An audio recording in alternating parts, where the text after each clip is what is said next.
Torah. Joe, developing the device. How, please? Okay, that's a good question. It's not for this session how to develop that device. I recommend, maybe Rachel, you can put in a link to Reveal Kabbalah Secrets, Kabbalah Explained Simply session. I discussed that there, how to develop that device. So it's the Kabbalah Explained Simply Reveal Secrets in 57 minutes, something like that. Post the link in the chat. Okay.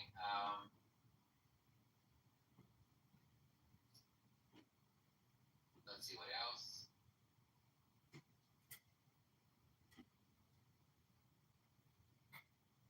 Okay, question from Crystal James. Gil, can you get everyone watching this right now, all around the world, to stop for about 3 minutes and connect worldwide to say prayer for world peace?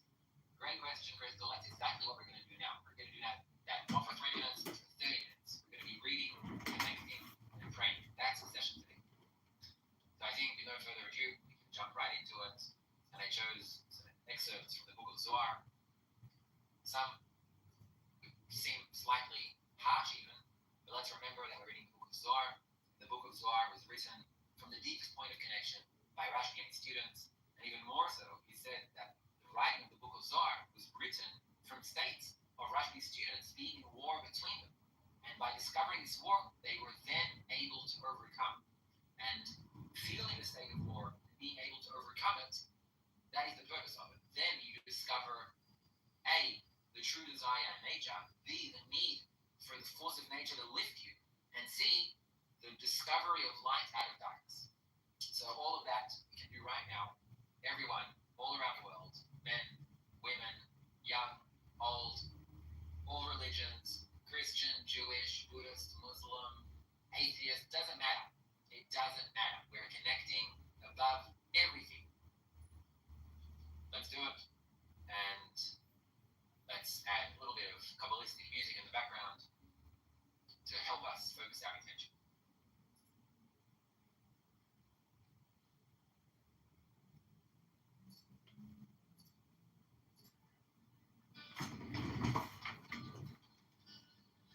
Zohar Beshalach 251. We should regard the words of the Torah. We should regard everything, because there is nothing in the Torah that is not implied in the high or low. And there is nothing in the Torah that does not contain several secrets, reasons, roots, and branches. 252. Anyone who wages a war in the Torah is rewarded with much peace at the end of his words. All the wars in the world are strife and destruction. And all the wars of the Torah are peace and love. As it is written, therefore, it is written in the book of the wars of the Lord, Vayev in Sufah, meaning love in its end, Sof in its end in Hebrew, and there is no love and peace without it. Therefore, it is written in the book of the wars of the Lord. What is in the book? The Creator has a place called the book, which is multiple. All the powers, all the deeds that the Creator does depend upon and stem from there. Okay, we're supposed to actually see this. Apologies. Now you will. Let's read a little bit more. Oh yeah. He will keep the feet of his holy ones. It writes his holy ones without you, which means a holy one. Abraham, with whom the Creator always went, so that others would not be able to harm him. But the wicked ones are silenced in darkness. Those are the angels that the Creator killed on the night when Abraham chased them. Want to add something? About each and one reading, about the outcome of usual prayer, please go to the Facebook. This one I'm editing while you're reading to possibly help us sharpen our attention. So we're reading now from the book of Zohar.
Zar Meir.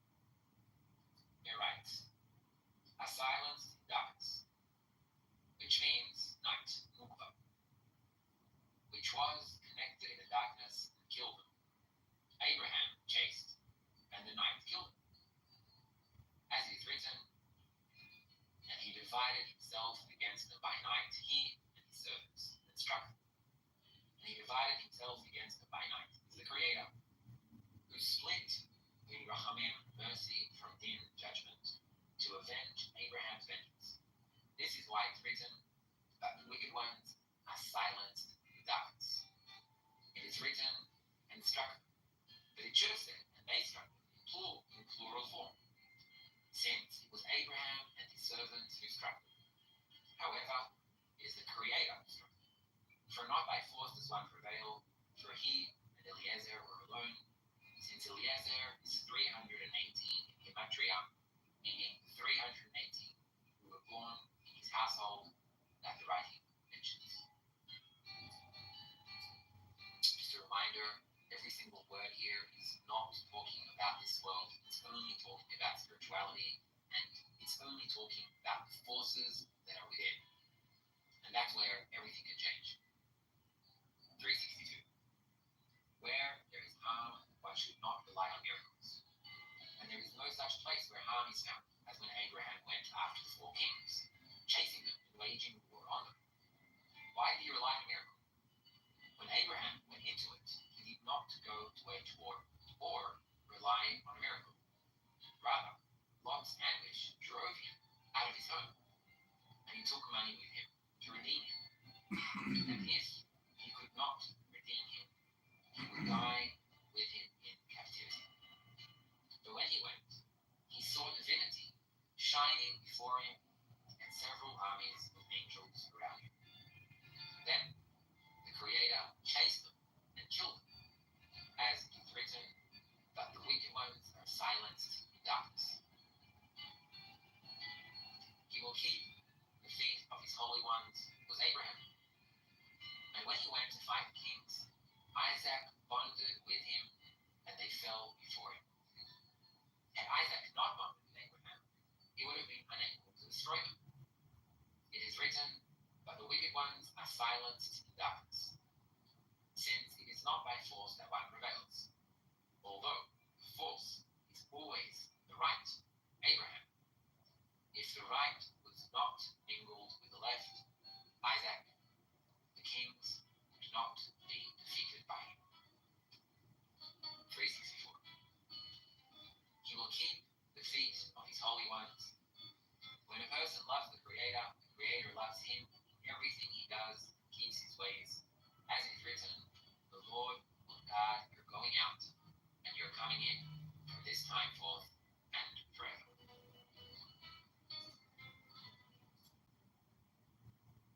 Okay, let's take a few minutes to help clarify our intention, help us basically connect. That's all that's needed. Let's see what we have. I see first of all that a lot of you are writing blessings in the chat, which is great.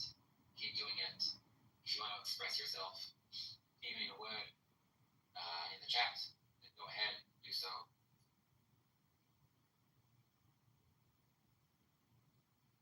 Excuse me. So please do it.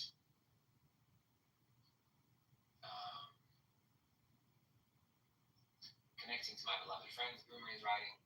Yes, let's think of all of the people now who are experiencing great suffering in the world.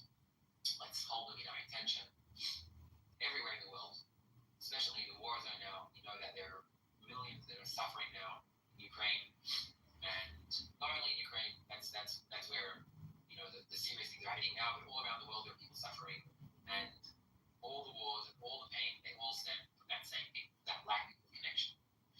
So let's take a few seconds, even without reading anything, just close your eyes and healthy focus, and let's just think of all of those people and everything and everyone that is in pain. And let's intend, let's pray for them. Let's pray that instead of pain filling reality,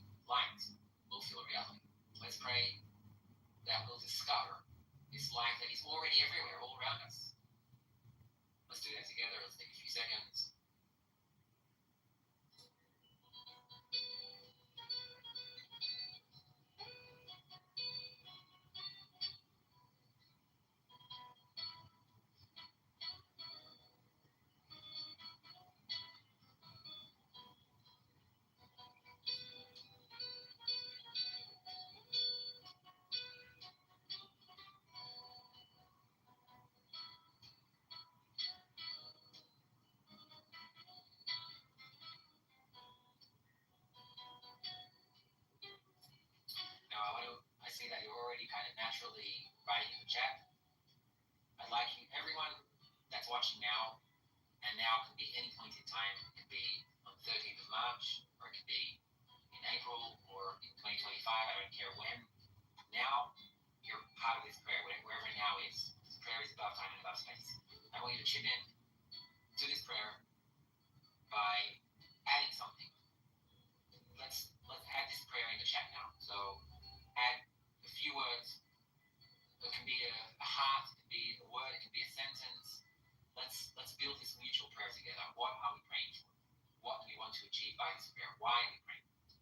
So I'd like to ask everyone to add something, to throw something in the chat, to participate, even just a heart, just participate. Show your intention by doing an action.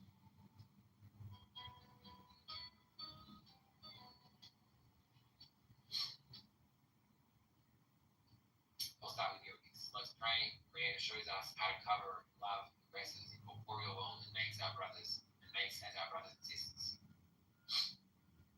Julie, I'm praying with tears. Ruth, amen. Francine, together. Duke, light. Sandra, peace.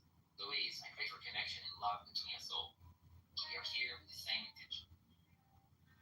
Shira, pray for yourself, for we are all suffering together. Lara, peace, love. Ali, may we all attain peace within. Johnny Joseph, connection. Moon, goddess, imagine peace is better for so life. Sue, let love descend on earth. Comedy favorites, love is always new. Alan, blessing to you all of the world, and all of humanity.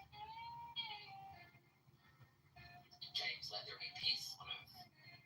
Louise, together we are mighty. True. And peace between all of us. Alexander, love, peace, together.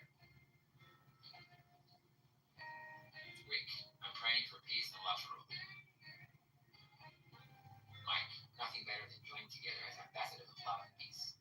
Even when I'm...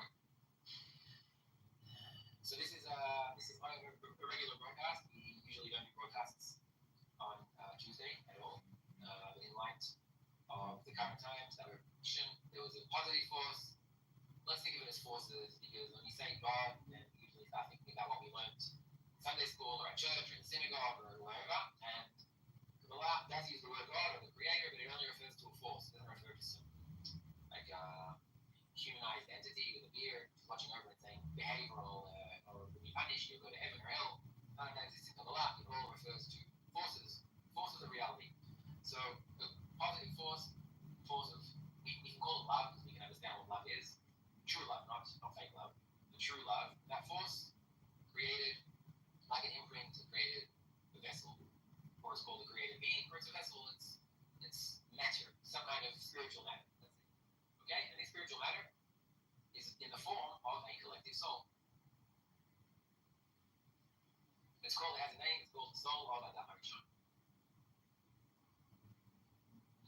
And in this soul of Adam Harishon, this collective soul, everything, all of creation, you could say anything that was created was that, nothing else. So this is all of the spiritual existence before we even had our world. Now, the collective soul, it shattered. The collective soul, for those of you who are a little more advanced, it's in the world of I'm not going to go down into the world, but there are 5 worlds in total. It's Ilukura and Tirancia, and that could not just the first one. It's like the kept there, but we're not going to go into that now. The collective soul was in the world of Atzilut. The collective soul shattered into pieces. 600,000 pieces in the world of Asya. Those of you who know what that is.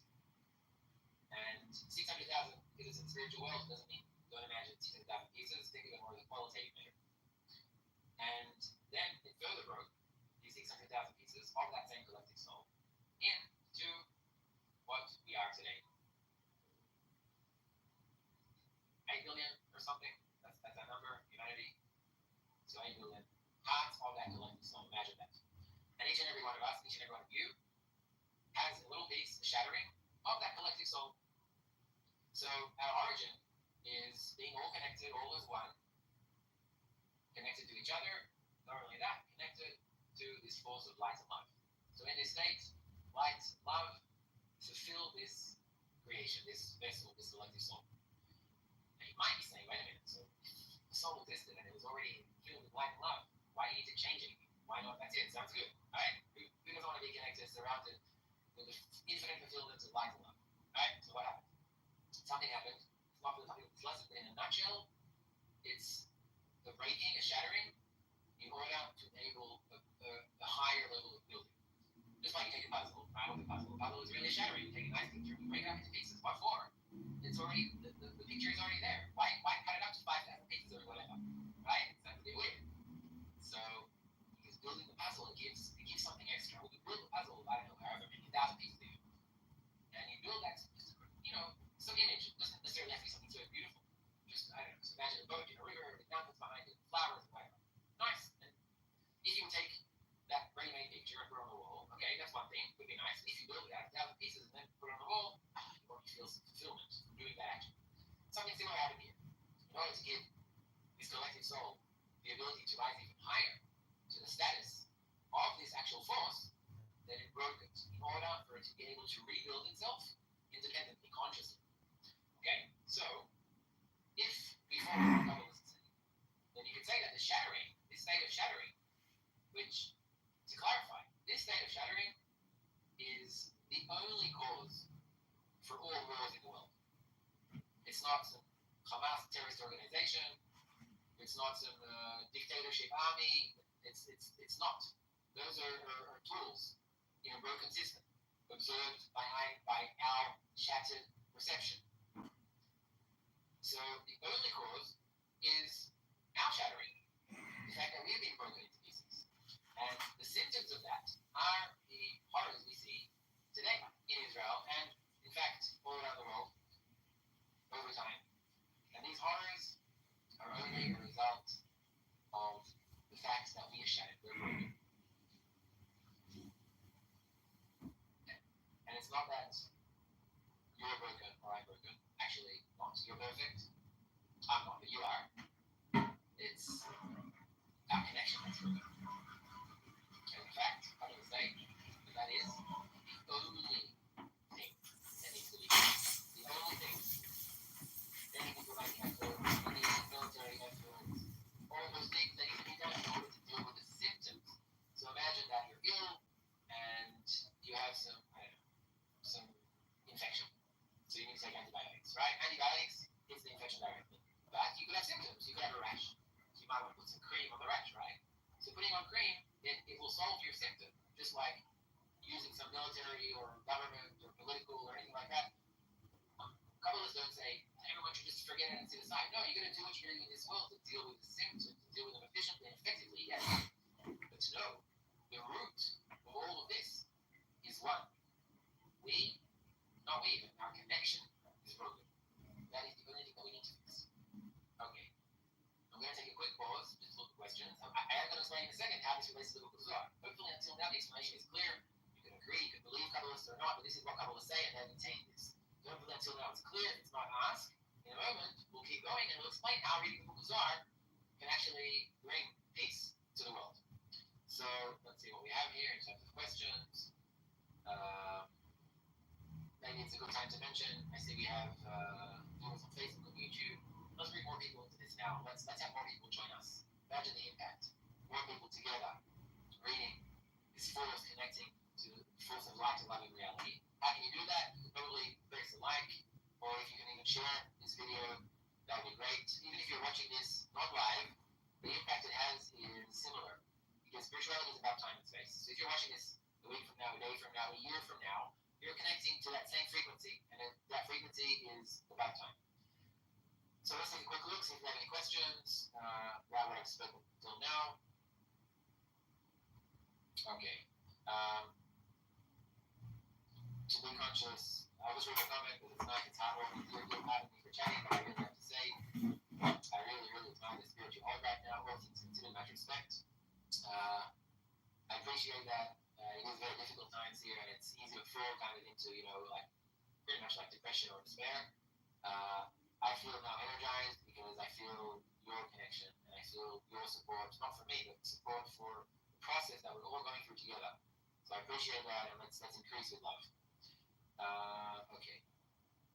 So there is a question here, unrelated to topic. For now, I just want to focus on questions on what I explained.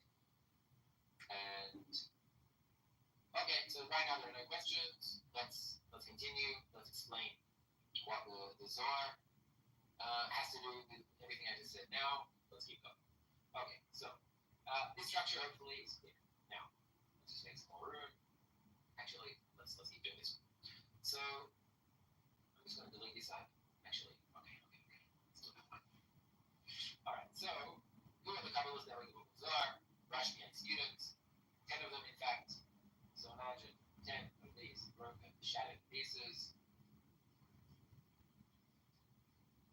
sitting together in a cave, wherever they're at.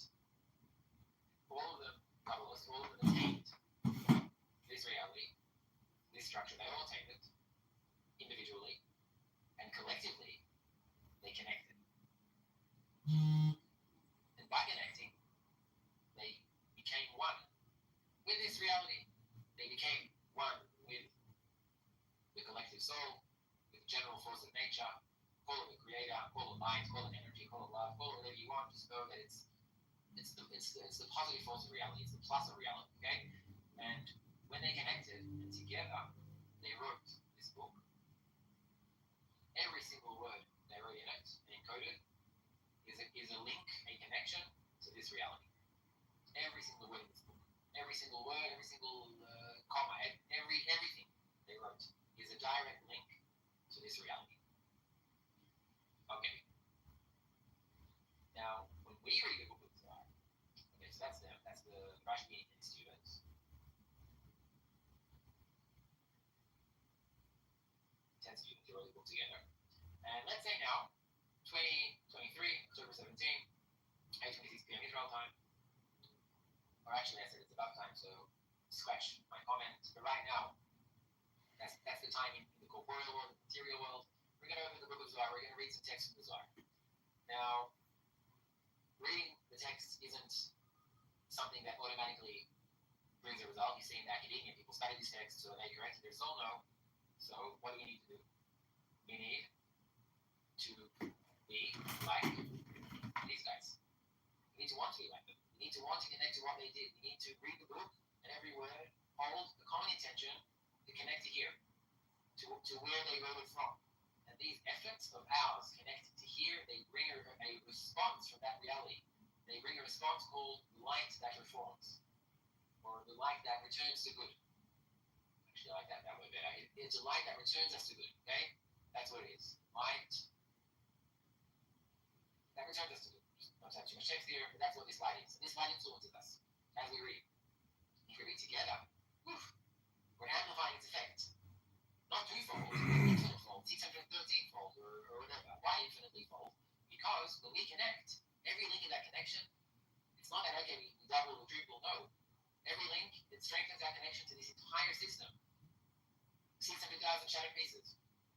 So when we read together, we tend to connect in order to be similar to that corrected state, to the state that we were in, to the collective soul, to our connection between each other, above differences, above religion, above nationalities, above languages, above ages, above anything. That effort of ours, it attracts this force on us. And even now, when we're just talking about it, even that, if we're listening and we want it to touch our hearts, and we want it to influence us, and we want to be connected to that system, and to the Kabbalists, and to each other, and to the text, which they wrote, the text helps us, because the text is like, it's encoded from that world. So it has like an additional force in it. And by doing so, we don't just draw light upon ourselves. We draw light on the entire system of reality. Everything, the whole world. The whole world. When we sit here now, all of us together, from around the world, like in a circle, think of it in your head, doesn't matter where we are. And we read the book of Zohar. And we want to connect to this state. We want it to influence us. We want it to wash us, to fulfill us, etc. By doing so, let's just make it this. We bring light, this reality, on everything in this reality. Everything, this entire reality is influenced by this light. That's why it says that a single person can shift the entire world to a scale of merit, or vice versa. Okay, So, uh, let's see what we have here. First of all, quick peeks if you have any questions, and then we'll jump right into reading the Zohar.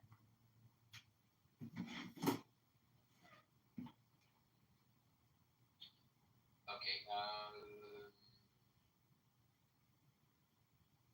Okay. So someone's asking, must the Zohar be read in a group of 10, or can one person read with the intention? Yes, as explained, one person can read with the intention.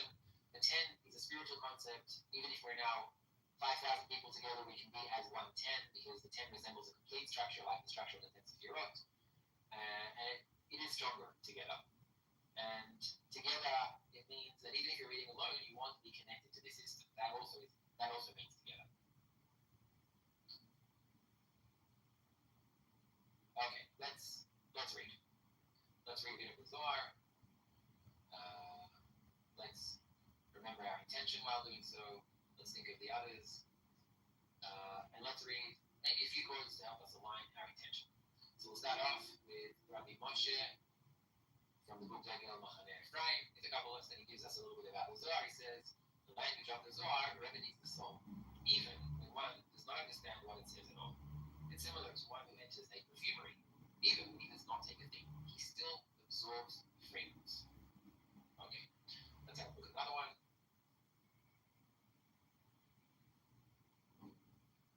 Okay, let's read the second one.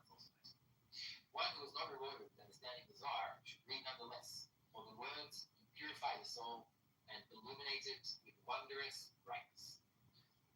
Nice. Okay, so let's start off reading the Zohar.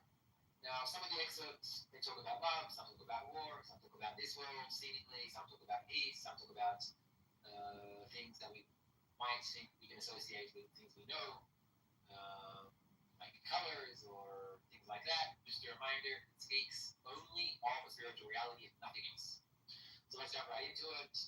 I will put some soft background music while I'm reading. Let me know if it's too loud. I'm not sure what the volume here is. So if it's too loud or too soft, let me know. We'll read some with, some without, just to experience both. The music is also Kabbalistic music, by the way, so it's also written by Kabbalists according to the same method for maintaining their religious musical notes. Okay, let's read the Zohar. Let's play. Play. Okay.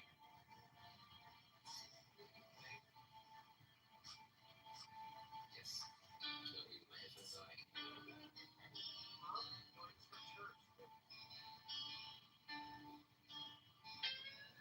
We should regard the words of the Torah.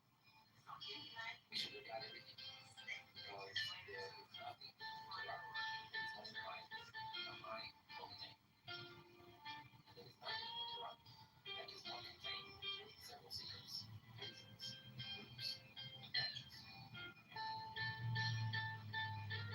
Anyone who wages war in the Torah is rewarded. Much peace at the end of his words. All the wars of the world are strife and destruction, and all the wars of the Torah are peace and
knowing that this book was written for maintaining this structure, the collective soul, the spiritual world, and while reading, wanting to be similar to this structure, wanting it to influence us, and us includes the whole world. So he mentioned about waiting on word, Torah, and this and that. Sound unclear? That maybe we can explain in general in Kabbalah, or we rules in internal, the rules against the information, against the ego that always wants you to come, take over. That's the war. The only way there is to run the war, to battle our ego's nature, which prevents us from connecting to one another. That's the only way. Fighting and winning that war is winning all the wars, turning the entire world to a state of effect. So let's look at it. Let's take a quick guidance from Rabbi Shader on what is Rabbi so he says, one who gauges the struggle should dedicate the majority of his study to the Zohar, even though he does not understand. The right to care if he does not understand. If it is, so Zula is not a real institution. So we say that's actually okay, careful reading.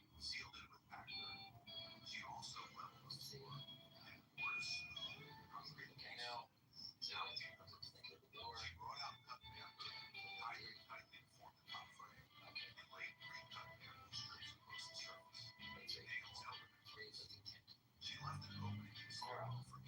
By the way, let's see.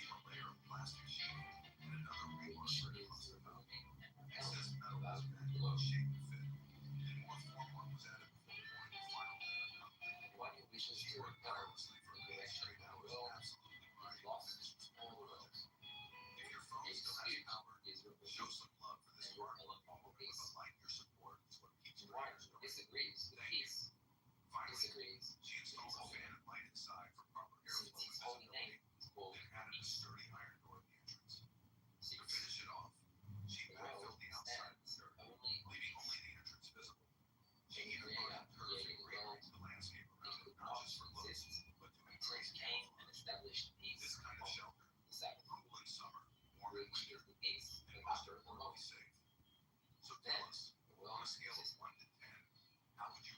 Hence, one who disagrees with peace will be lost. 8. Those who love your law have great peace. The Torah law is peace, as is written, and all the ways are peace. Okay.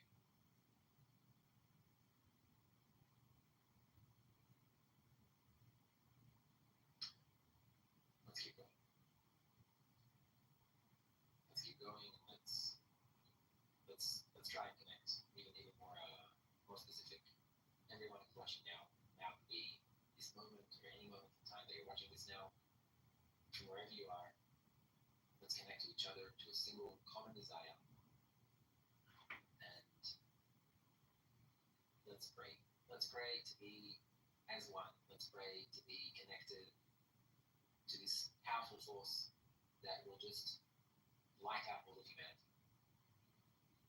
That's all that's required, to light up, to bring this light, this positive force in nature. We see that the negative forces overcome, then they're expressed in these symptoms that we see. Like we have COVID, we see these wars happening in Ukraine and what happened now in Israel is still happening, and all of these things are symptoms. So let's pray that we will.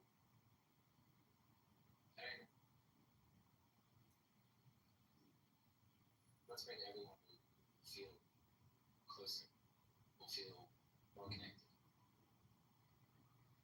In Kabbalah, it's the saying that you don't want your enemies to die, you want them to repent. You want the whole world, all of reality to be connected in love. So let's make this so strong that it will wash over everything. This love will cover all crimes, all transgressions, and it will lift us. So let's read the Zohar together.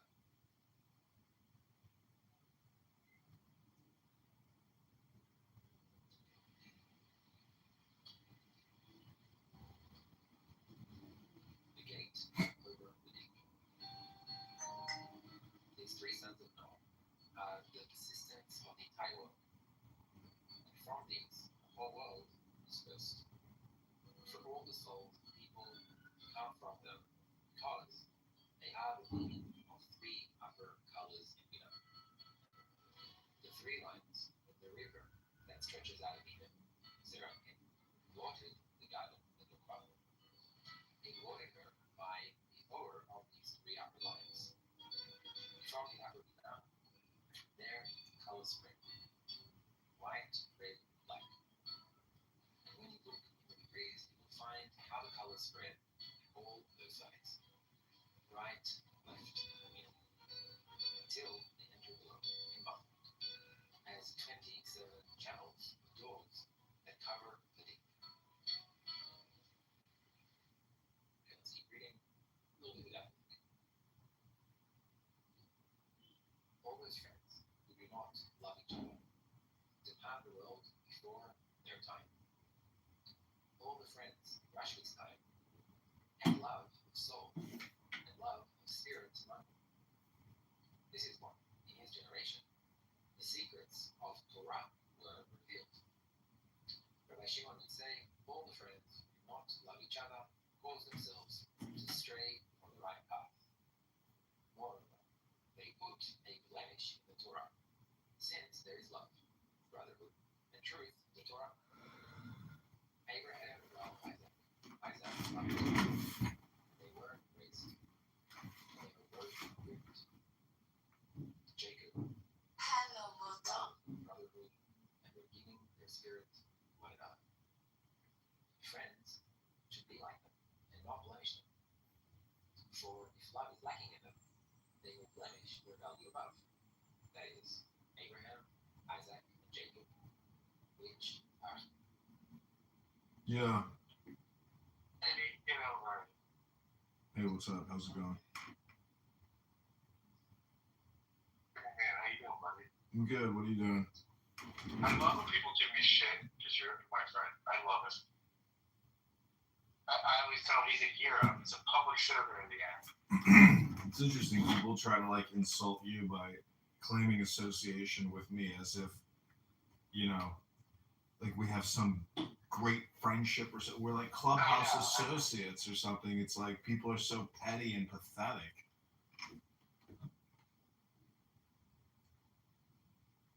Yeah, I think you're hilarious, dude. And you know, Alan likes that you come to his room. He likes it. Yeah, he's, you know, I like everybody, but the thing is, it's like everybody should be given a chance to, you know, provide their opinion. Absolutely. You know, guess who I'm going to hang out with today? You're going to hang out with Abby. How did you know that? Because I talked to her yesterday, and she was like, "Oh yeah, I've met Scott." She's like, "I'm gonna hang out." I'm like, "You know, he wants to bang you, right?" She's like, "Ooh." No. She's like, "Ooh." No, you didn't say that. Yeah, I said that. And she said, "Ooh." She said, "Ooh, I've already hung out with him." Yeah, but that was before I lost 60 pounds. And she's like, I look amazing right now. Damn, 60 pounds? Holy shit.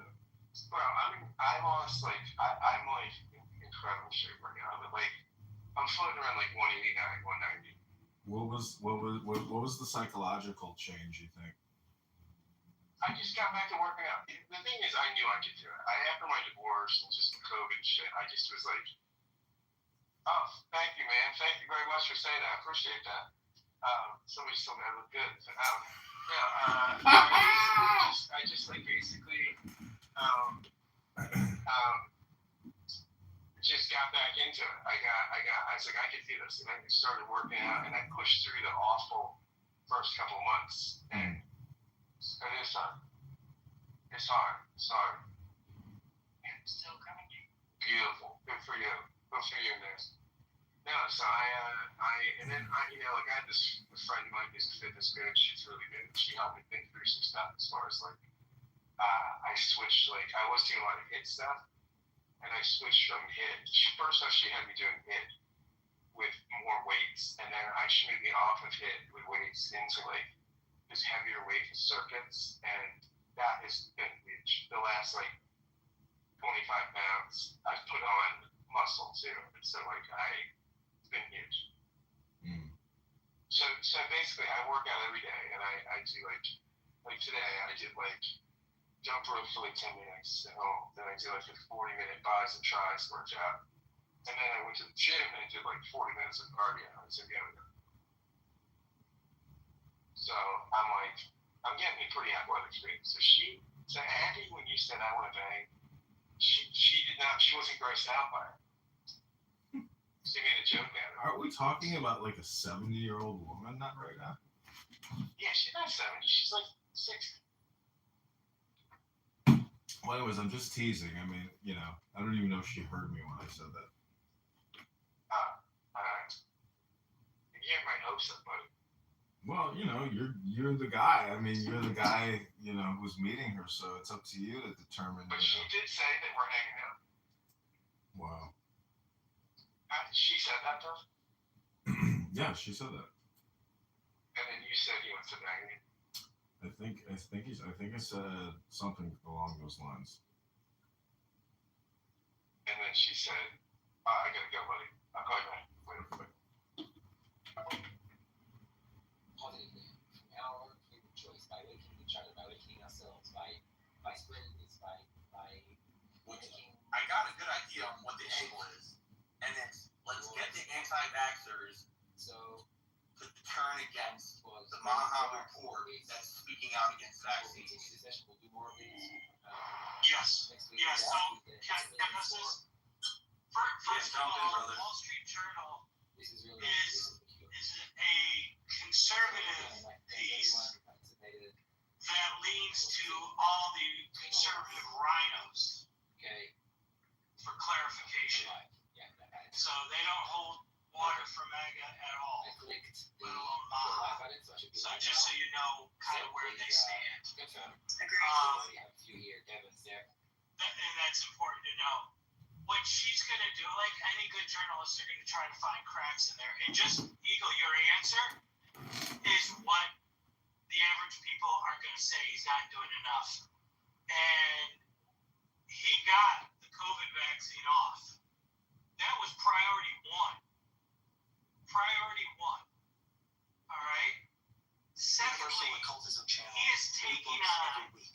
If you want to pass the this most knowledge on, incestuous subscribe to the channel. big pharma government collaboration that's ever been created, other than the military-industrial complex. He's taken that on. There is a ton of backlash, a ton of fucking tiptoeing that he's got to do to get that in order to go after the rest of that schedule, that vaccine schedule. So he just can't, with a stroke of a pen, just say, hey, it's gone. The fallout would be absolutely insane. You don't even know what he's up against in threats. None of us do. So, but the fact that he got the COVID vaccine off as quick as he did and the other things that he's doing, I think he's definitely on the right track. And the fact that this is coming out before the school year tells me it's that important to him. If he brought it out in December, it would make it an annual, a new project starting in January, This is still urgent for him. That's just my opinion. So I just wanted to share that and clarify a few points. Yeah, for sure. And we've got a bunch of hands raised. I just want to say thanks, everybody, for coming to the Preservation of the Human Race. If you haven't already, please join the Preservation of the Human Race community. We talk about everything from medical freedom and health advocacy and nutrition to we talk about politics and current events, as well as supernatural, UFOs, and paranormal types of conversations as well. So everything that's entertaining, everything that's informational, everything that's educational, we pretty much cover that. So please join the Preservation of the Human Race. We're already almost at 1,000 members. So every single person that has joined already, you are amazing. Thank you so much for joining the community, and you have contributed to being one of the first 1,000 members on this platform. So we've got some hands raised. We've got some awesome people in the audience. Just want to shout out everybody in the audience that I see. I'm sending some invites up. And I just want to say a special thank you to the News Robert F. Kennedy Jr. parody account that came into the room to listen in. What a big supporter. He's got like 250,000 followers. And we'll go with Ed first. Ed, welcome to the stage. Try to keep it brief. We got to get through like 4 people. Well, thanks, Augustus. Went through your draft that you posted down there, and people don't know I come from agriculture, especially regenerative agriculture and the food systems. And what I noticed from skimming through the draft was not one mention of regenerative agriculture and a mention of precision agriculture. That's at the very end of the page 18. And precision agriculture is the industrial system. So in other words, they promote all the pesticides, all the sides, all the synthetic fertilizers, all that sort of stuff. They try to do a little bit of more precision application, which doesn't solve much of the problems. Certainly doesn't solve nutrition problem, which is something that regenerative ag has done a lot of research on. We know that the nutritional density of what's grown on farms is down around the 10th to 20th percentile of what it could and should be. And that's what cuts our resilience. And we kind of expected this. In other words, they don't fix USDA, then people aren't getting nutrition and they're still getting all the chemicals. And so then farm has to kick in, and whether it be vaccines or drugs or treatments, still keeps that business thriving. Doesn't solve the problem. We learned that regenerative agriculture. Our plants, we realized, were so weak that they couldn't be resistant to anything, whether they were soil pathogens or insects or weed infiltration or anything like that. Once we brought the health of our plants up by learning how to do that, by getting the proper nutrition, the proper biome in the soil and the plant, all of a sudden our plants are incredibly resilient. We don't need the sides anymore. We don't need a lot of the synthetic nutrients anymore. So, I've never heard Brooke Rollins, which is our Secretary of Ag, use the word regenerative once. It's a huge movement. It's now over many, many millions of acres. Farmers are actually able to make a buck, clean their water, clean their produce good food. It is healthy. We've done the metabolomics on it. We know what the nutrient density problem is, except it's not addressing it at all in that draft. So, big red flag, but it's been expected, you know. If we don't solve the problem of USDA in our food, then farmer keeps thriving. And so people have less resilience all the time. And we cut vaccines, which really don't work. I mean, the concept is good, but it's probably not needed if we were healthy. But what's going to happen is people are going to continue to get sick, and they're going to need some kind of treatment solution that'll obviously be drugs. So I'll end it there. Okay, thanks for sharing. I'm Mindy Saziu. What's up? Hi, how you doing? Remember, they're going to try to divide everybody. And one of the things for recovery in any vaccine injury is taking care of your gut biome, and your gut biome starts in the soil. So, we have to, help the MAHA regenerative movement as much as we can. And remember, it's baby steps, one thing at a time. In terms of what they're doing all they can. We are up against Goliath, all right? These guys have more lobbyists than anybody else, and they have the money. But we have to create the political will that will allow this administration to do things. And that means contacting the senators, contacting these committees. Whenever there is a committee meeting, there is always an online portal where people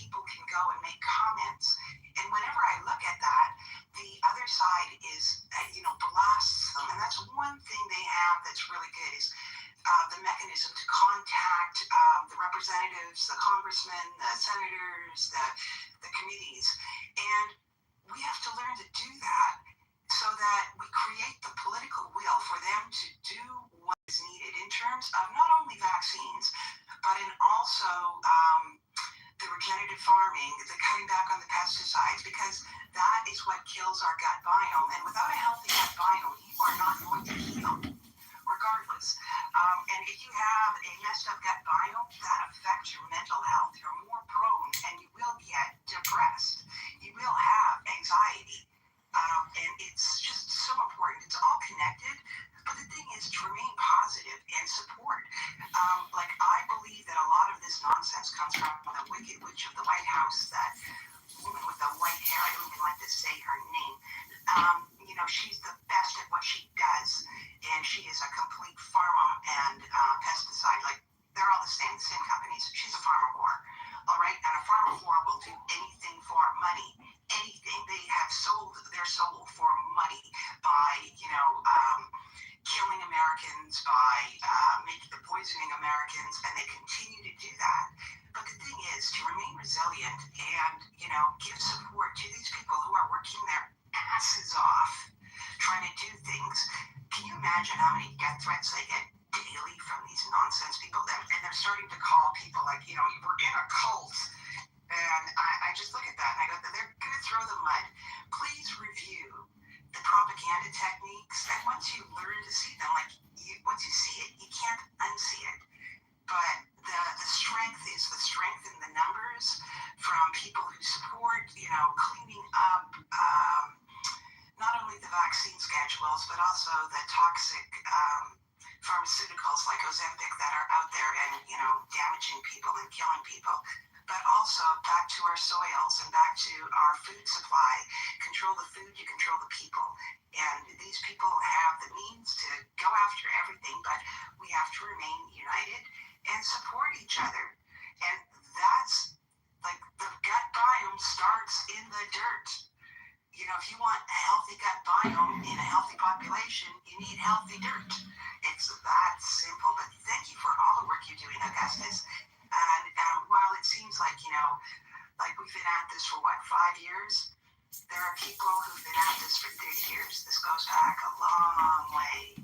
And there are many people who've broken the trail for us. And it's going to take people like you who are focused on keeping moving it forward, because you're fresh blood to this movement. Can you imagine people who've been at this for 30 years, and the same issues? And it's going to take that kind of determination to make the positive changes that will result in, better pharmaceuticals, that will result in clean dirt, in a better food supply that's no longer poisoned. But thanks for the space, and thanks for all the work you do, Augustus. Wow, thanks so much for the kind words. I really appreciate that. And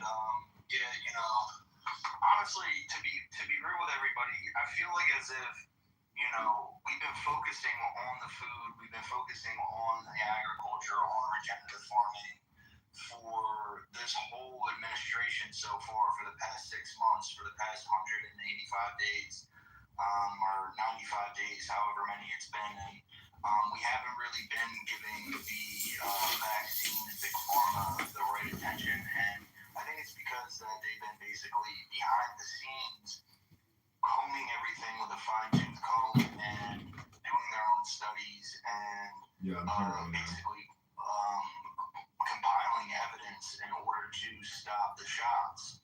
And this leaked MAHA report is the beginning of the end of the big pharma cabal, the big pharma agenda to basically inoculate and vaccinate.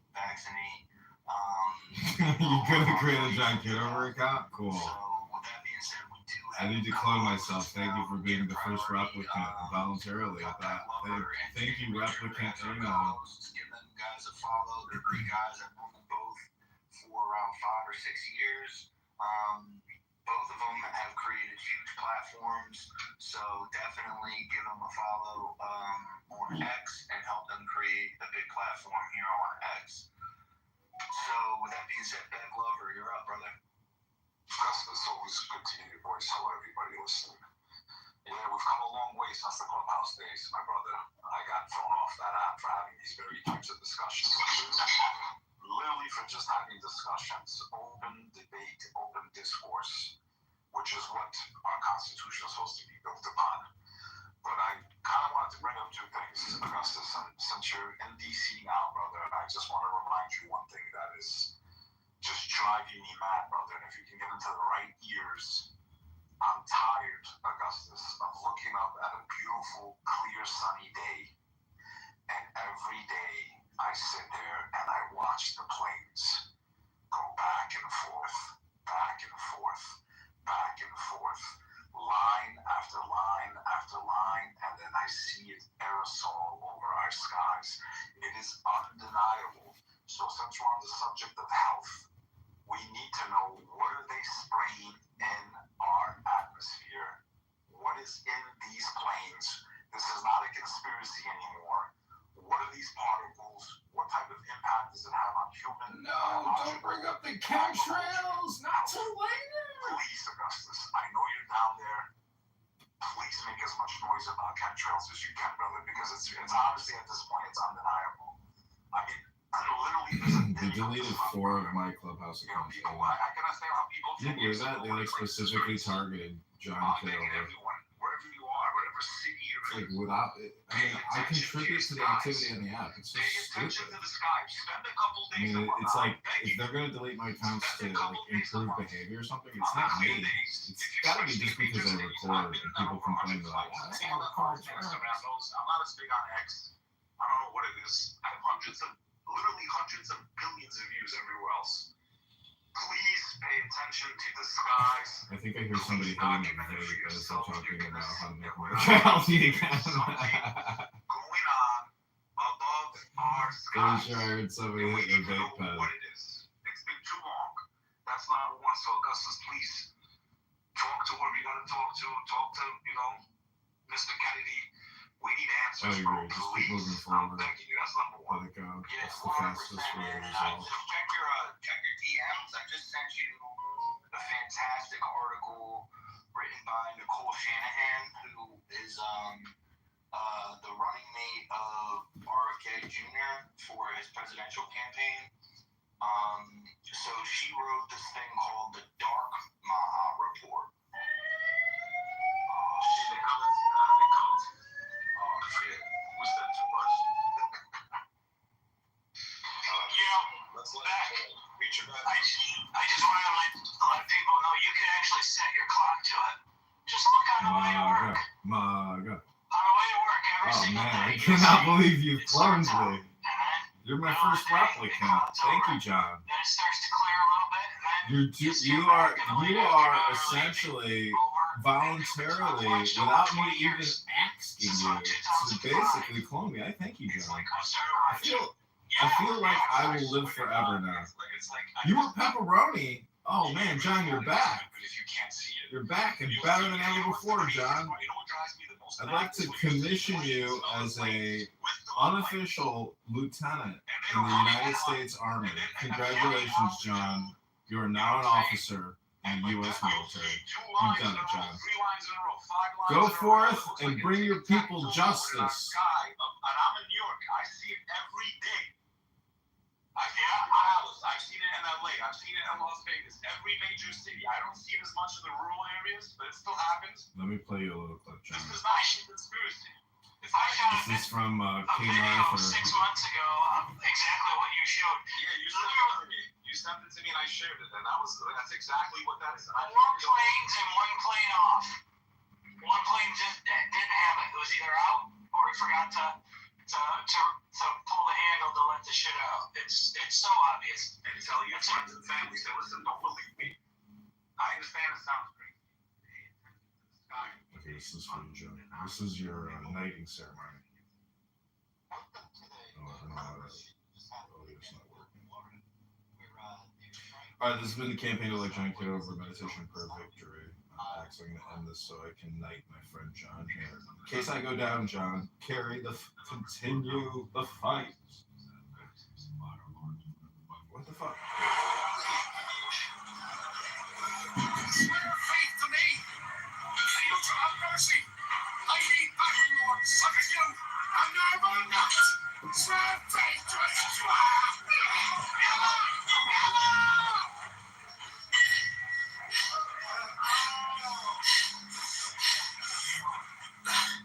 You're right. I'm not yet a knight.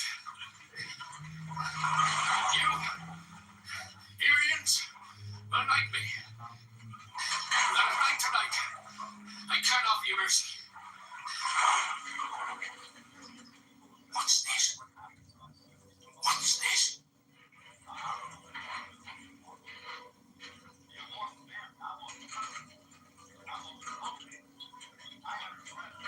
Keep it, Julians!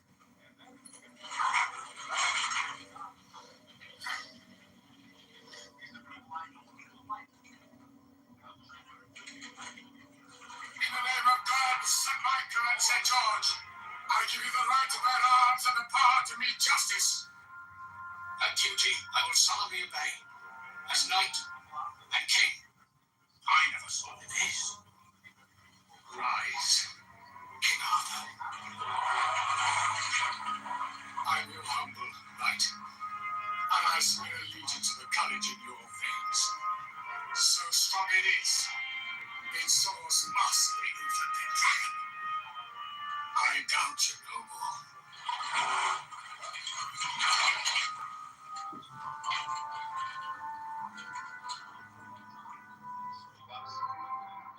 The West is free with us!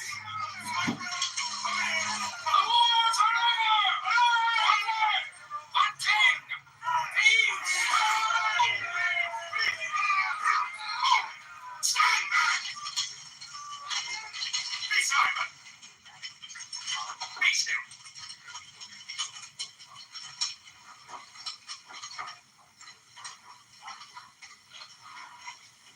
That's it! And look upon this moment.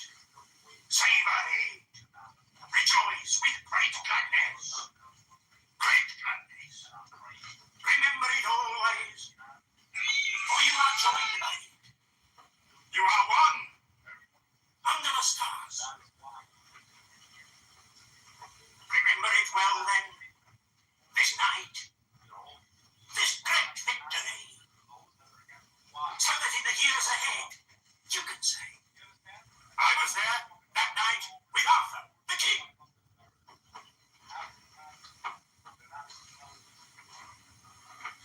For it is the doom of men that they forget. Merlin, your wisdom has forged this ring. Hereafter, so that we remember our bonds, we shall always come together in a circle to hear and tell of deeds good and brave.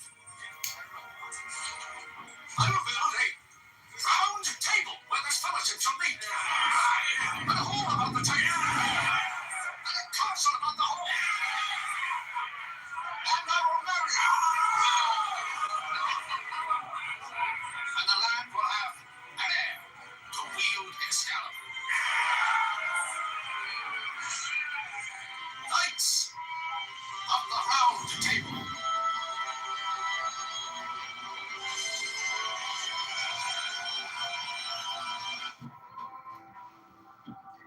Okay, you're almost done with your training.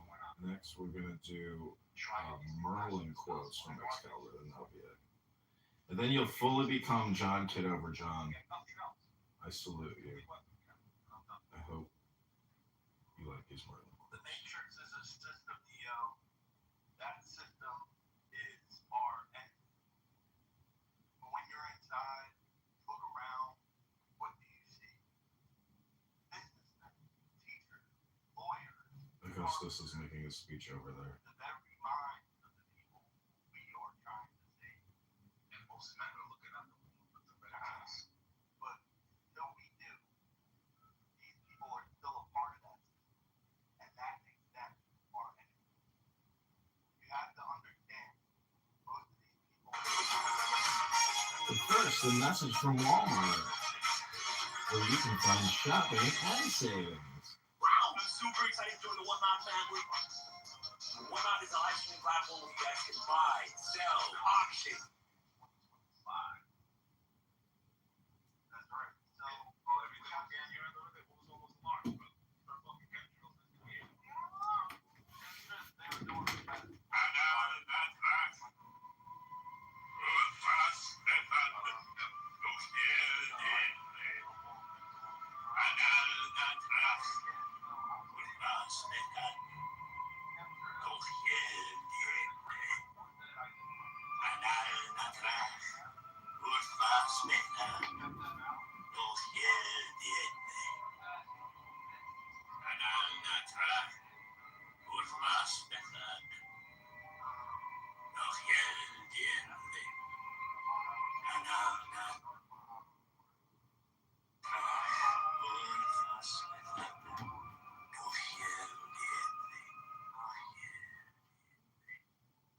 And we got tangerine. So, go ahead, Joe.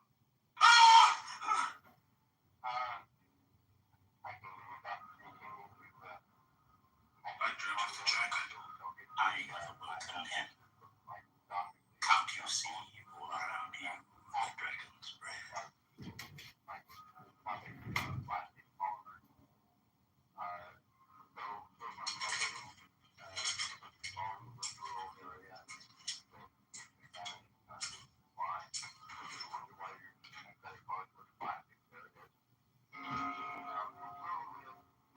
We have drawn him out. The Duke is off to pursue your men. There he goes. Good. Mount your horse. I will transform you into the semblance of the Duke. Igraine will think her husband has returned. But the cliff, the sea, your lust will hold you up. You will float on the dragon's breath. Ride!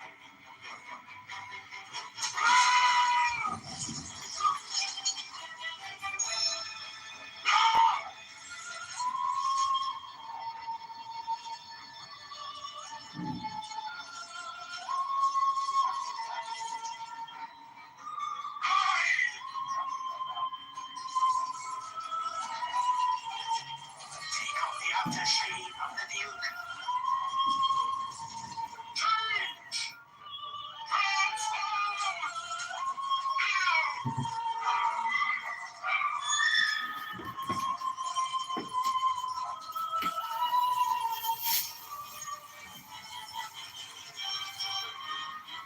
That's it!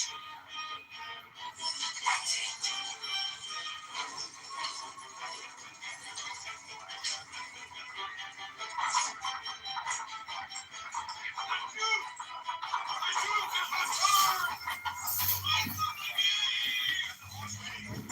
Right up for sunrise.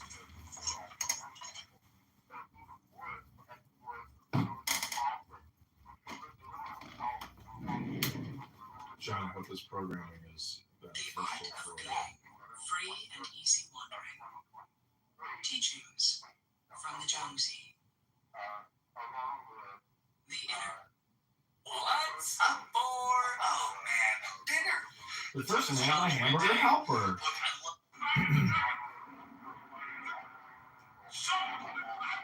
Yes, madam, that's it. Send the roll tonight. Call the dragon. Lend the soul. Speak the charm of making.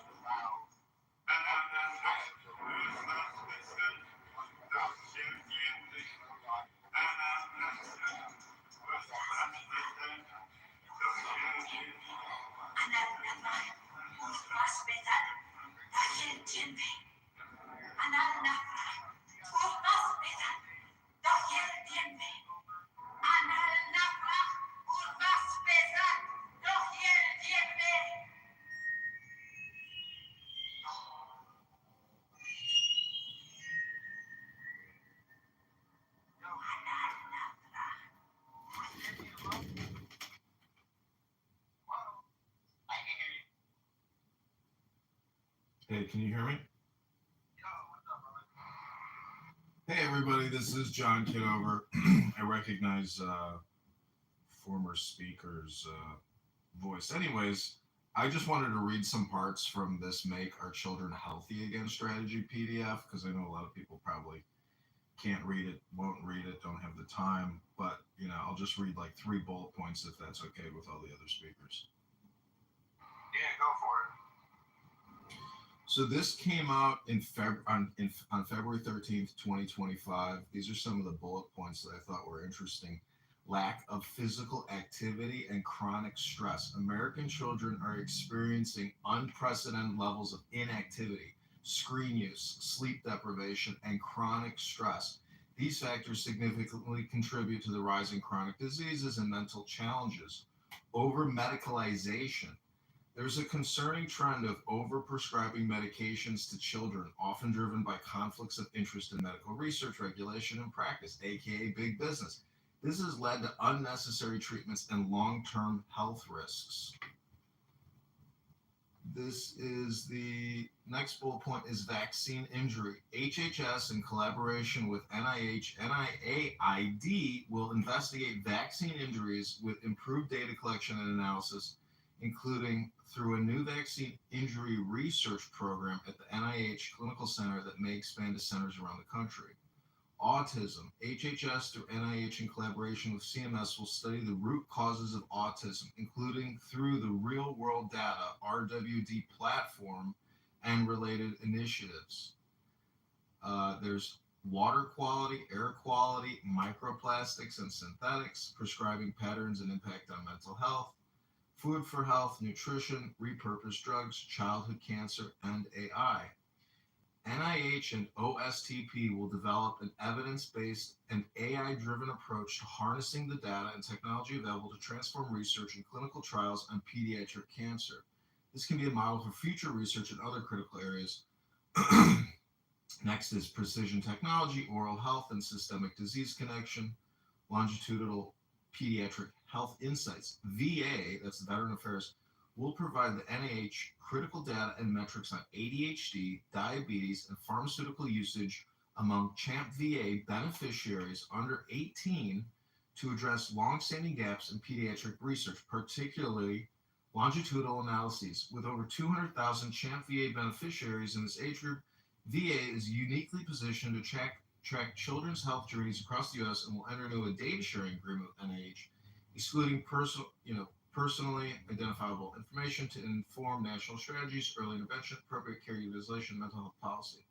So the government's going to use the VA and 200,000 children to do experimentation, apparently, or testing.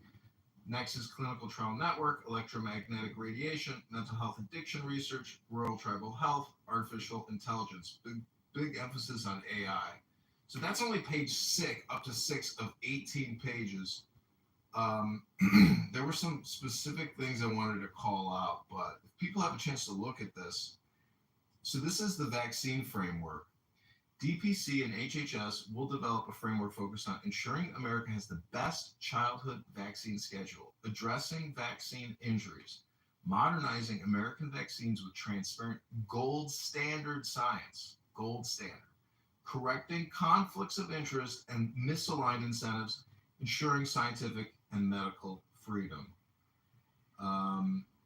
Early childhood physical activity, there's so much in here. So this is agricultural deregulation. Streamline organic certification processes, reduce costs for small farms transitioning to organic practices. Eliminate unnecessary bureaucratic barriers for community-supported agriculture programs. Reduce regulatory compliance burdens for small farms. Streamline digitized USDA application processes. Generate reliable access to credit. Improve land acquisition permitting process. So it's, unfortunately, as someone who has had many accounts deleted for speaking out against the COVID-19 vaccines, I don't get the feeling that this is like any kind of prohibition or regulation on mRNA manufacturing, distribution, marketing. I don't know if people saw yesterday, but the Pediatrics Association group with 30,000 members came out and said that they are not going to comply with Secretary Kennedy's updated policy on juvenile or pediatric COVID-19 vaccination, and they said they recommending parents vaccinate their children with COVID-19 vaccines. So the mainstream media, through Sinclair Broadcasting or Time Warner and CNN, is still putting out mass messaging to the American population to vaccinate your juvenile children or anybody with COVID-19 vaccines. So we are still living in a medical tyrannical industrial complex with a monopoly on the media that is still encouraging all Americans to get the COVID-19 vaccine. And unfortunately, that is not in alignment with the new government and Secretary Kennedy. So also, I don't know if you saw, but Jenny McCarthy also came out and said that she was targeted and attacked by Big Pharma for speaking out against the child COVID-19 or the child vaccination schedule, which is, I think it's 79 injections or 59 injections. So we're living in 72. So we're living in medical tyranny, and Augustus is doing a great job organizing, helping people spread messaging and fight back. But it is a small group. Share the room, add everybody as a friend. You know, the network grows stronger, the more connected we become. So thanks for letting me read all that, and I hope everybody has a great day. No, that was a really great read and great take. Jenny McCarthy, you know, she actually has been commenting on my Instagram channel, supporting the work that I'm doing on that platform. Jenny McCarthy, great person. Shout her out. So, with that being said, let's go to Prashant. Hey, good morning, everybody. Or good afternoon, wherever you're at. It's morning for me here in Hawaii. But, you know, for the first time, I think maybe some real change is happening. Reports are easy. Words are easy. I'll believe it more when we start seeing the real change in effect. You know, one of the reasons I have hope, please let me finish before anybody jumps in by getting set off, because I'm not trying to set anybody off. But this is one of the reasons I have hope. I just found an article this morning. It says Trump's afterlife fear sparks fresh health concerns as president admits, I'm not doing well. Well, I've said it a number of times in the past months that Trump looks really, really sick, sicker than he's ever been in all the 12 years we've had him in the public sphere. He looks really bad. And I've studied the science of the mind, a 3,000-year-old philosophy and science. And one of the only things that really makes people change is fear. And one of the worst fears that humans have is fear of death. So why am I saying this? Because I think Donald Trump right now is facing fear of death. That's what that article says that I just pointed out to you. I can share it if anybody wants to see it. But that's why I have hope. Because personally, I think this is one of the most dark men that's ever been in our White House. But when you face fear of death, that can be, it's not always, but it can be a catalyst for real change.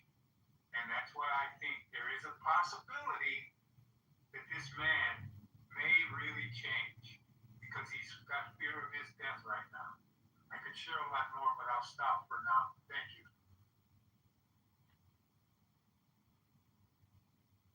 So I just went around and clicked everybody's profile and added everybody.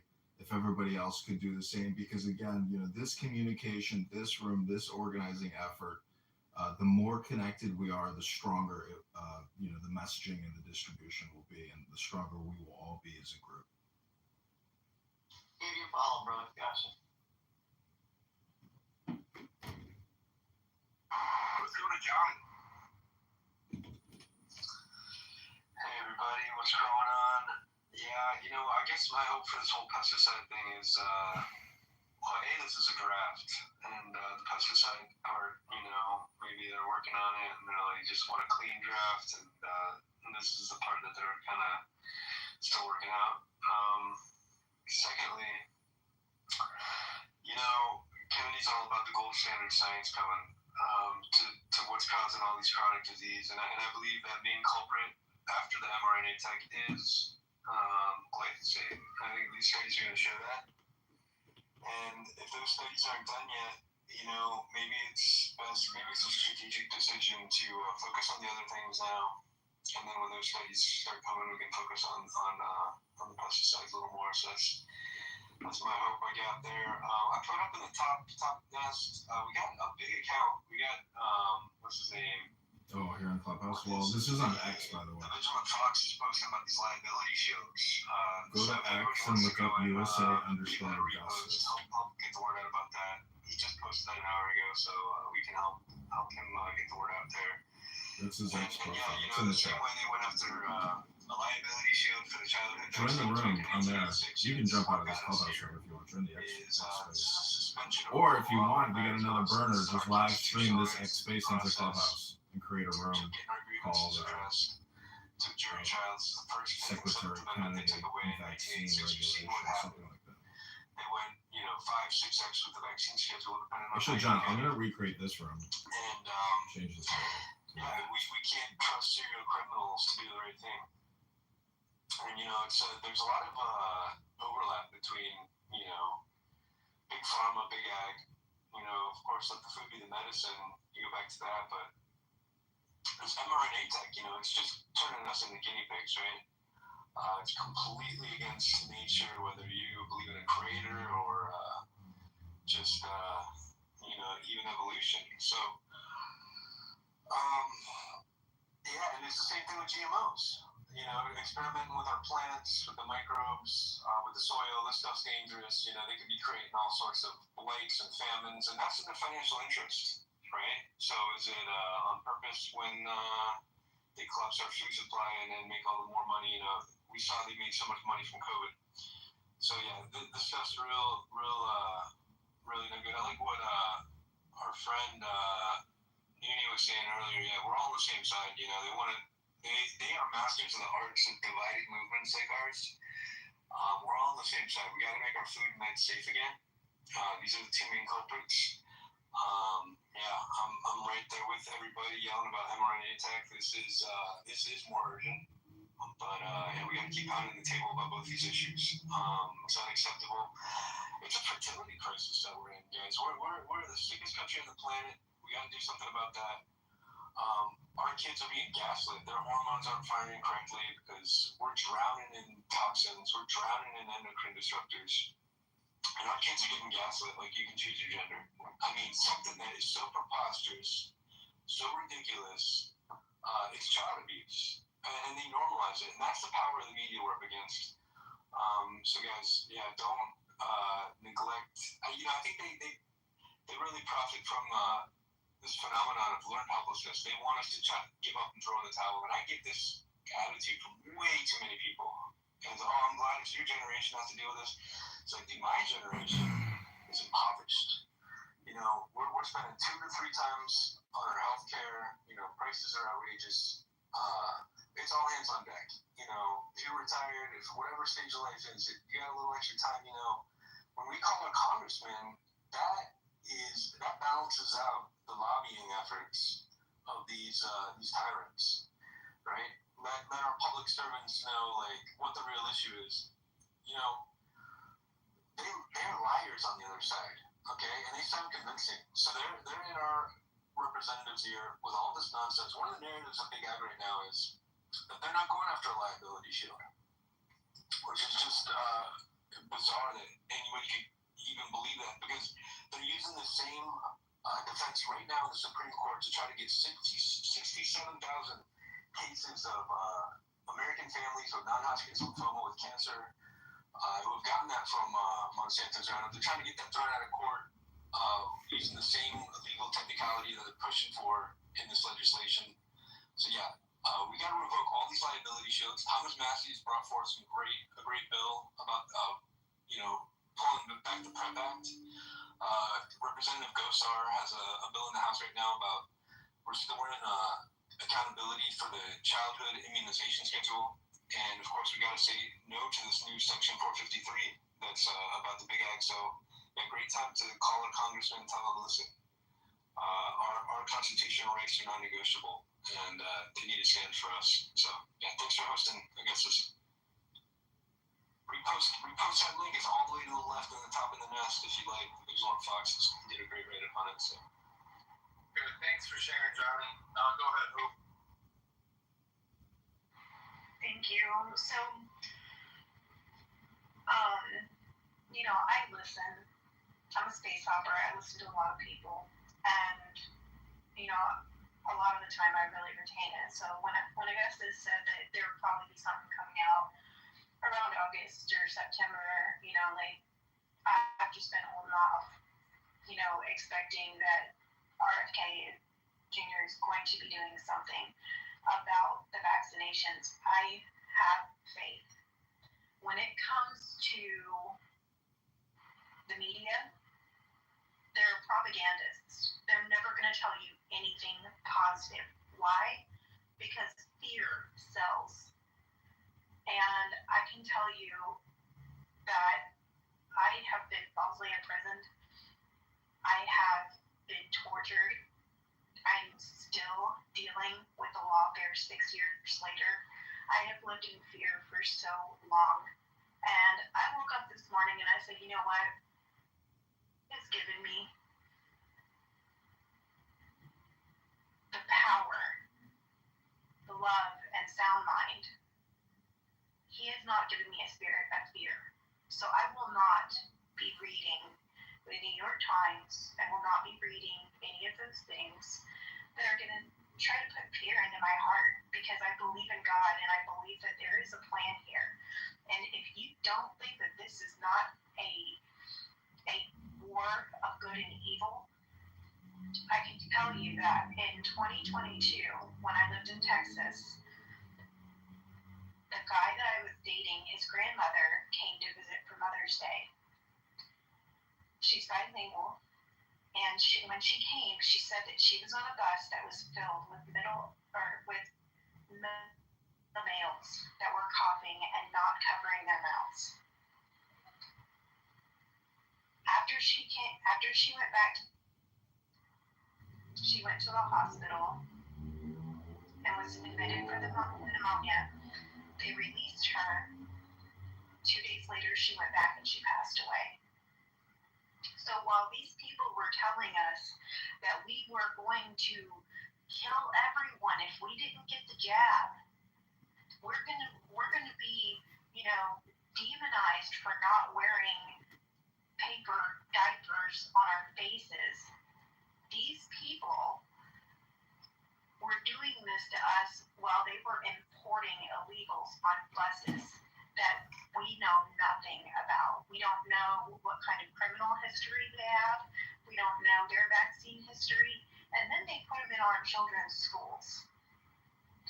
So don't think for a second that this is not a battle of good and evil, because it definitely is.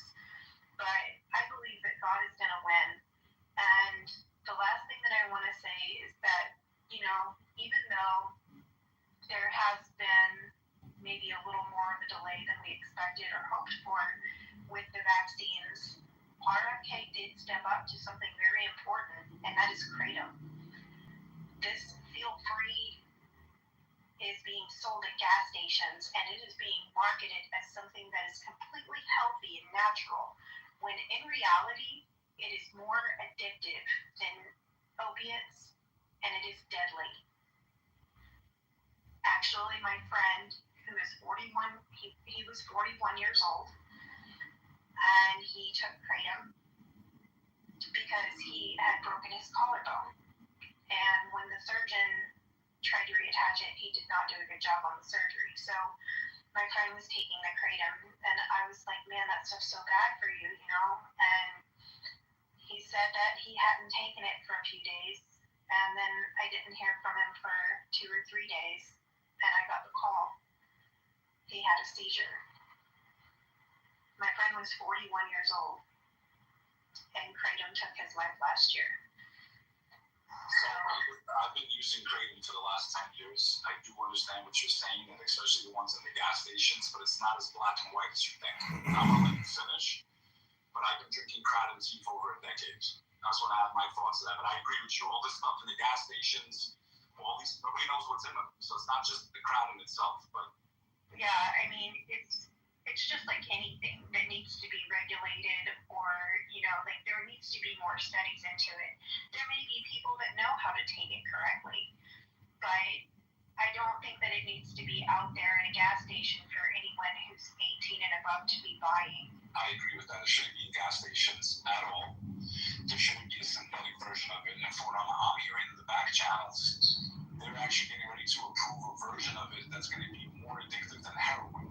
So it is something that should be regulated because it's operating under the black market. Meaning, for the longest, this kratom is, if I'm not mistaken, it's a part of the pepper family. If I'm not mistaken, it's part of the pepper family. If you take the leaves and you make like an organic tea with it, it's great. But what they're doing is they're turning it into a powder, which is like making it much, much stronger. Okay?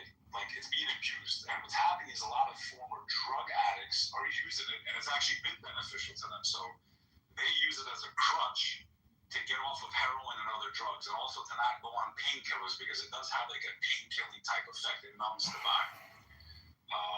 It can be addictive, especially for people that were addicts, but especially the things that they're selling in these stores.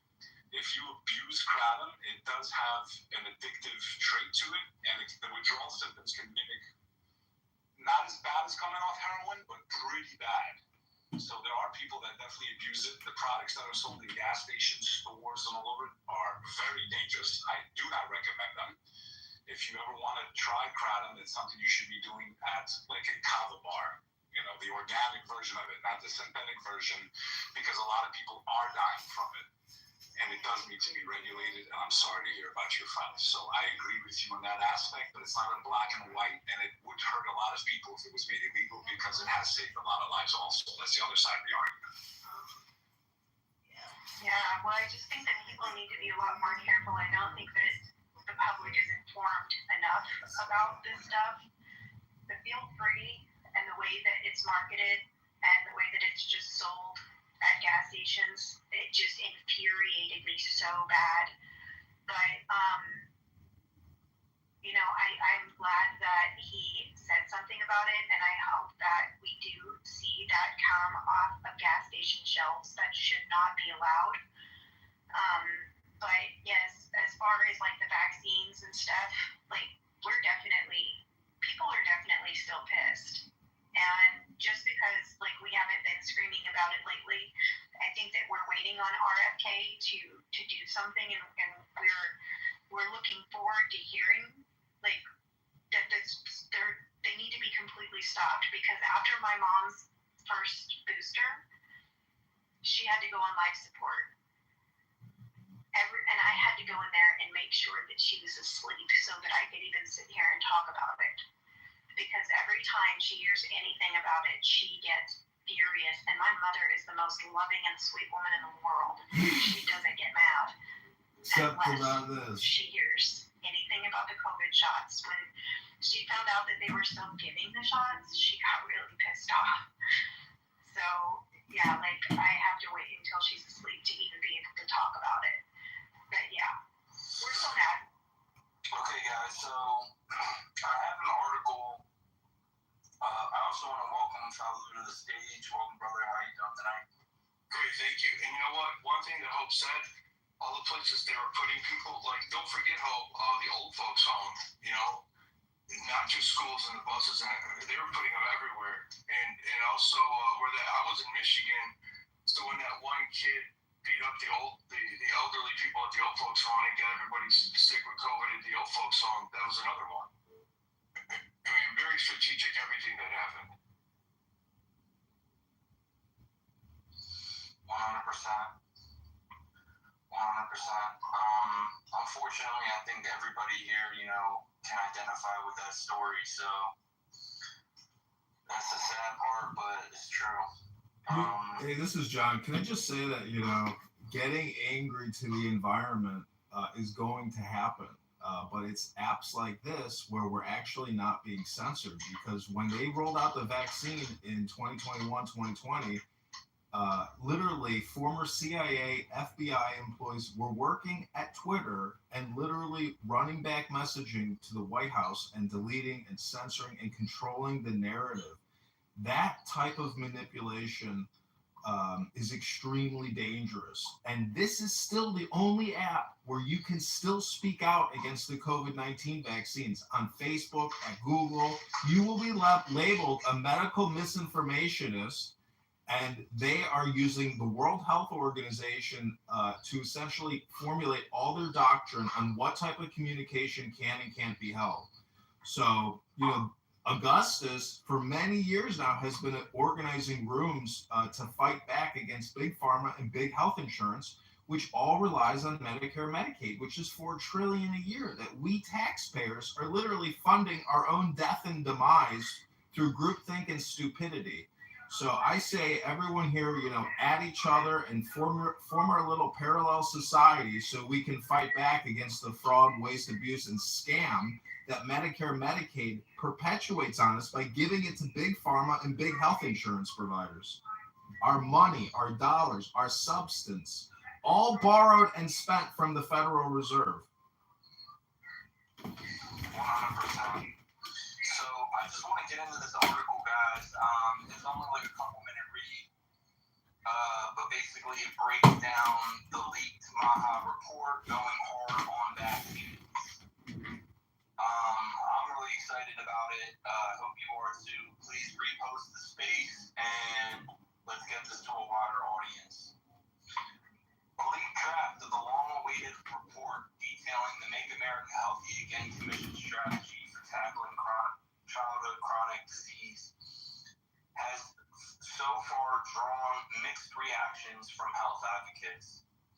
The document addresses vaccine safety, medical freedom, and possible health risks linked to wireless radiation, but failed to mention pesticide bans. Although this is a draft document, we are very encouraged by the MAHA Commission's recommendations to President Trump, says Mary Holland, the CEO of Children's Health Defense.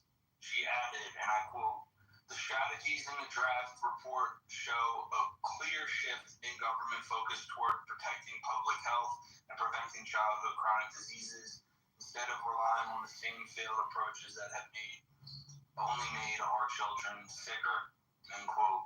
Still, she said that the draft left room for improvement, especially when it comes to eliminating pesticides. Every category of pesticide has been linked to neurological disorders in humans posing severe health risks, she said. On Monday, Politico leaked the draft, which, by the way, ladies and gentlemen, you could get the 18-page draft at the top of the space. It's just one over at the top of the space. It says draft of MAHA report. It was leaked on Monday, calling the document quite industry friendly. The draft is being circulated among the White House officials and has yet to be finalized. Last week, the New York Times reported it had obtained an earlier draft that suggested good news for the food and agricultural industries.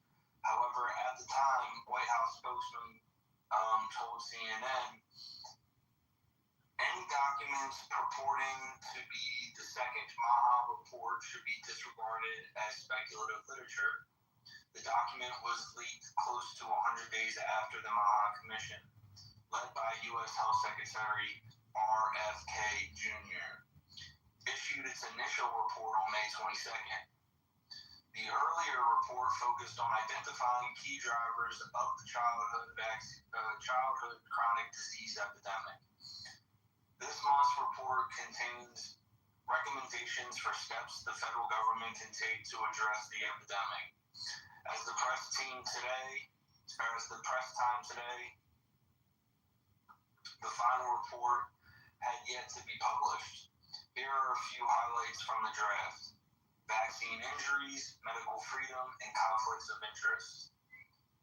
The draft spelled out a vaccine framework to guide the government's approach to vaccines that ensures the U.S. has the best childhood vaccine schedule and addresses vaccine injuries.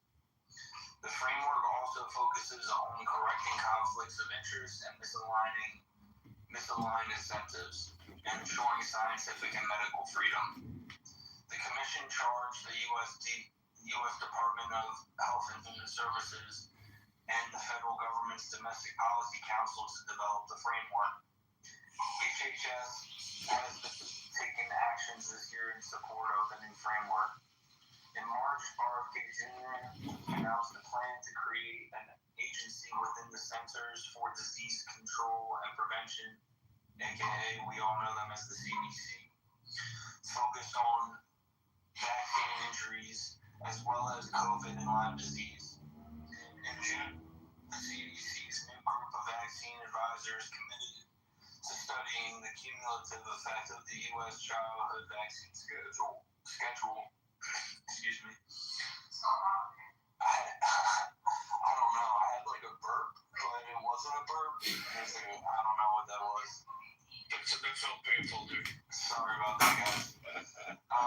The CDC currently recommends at least 70 doses of 15 different vaccines for children and adolescents up to the age of 18.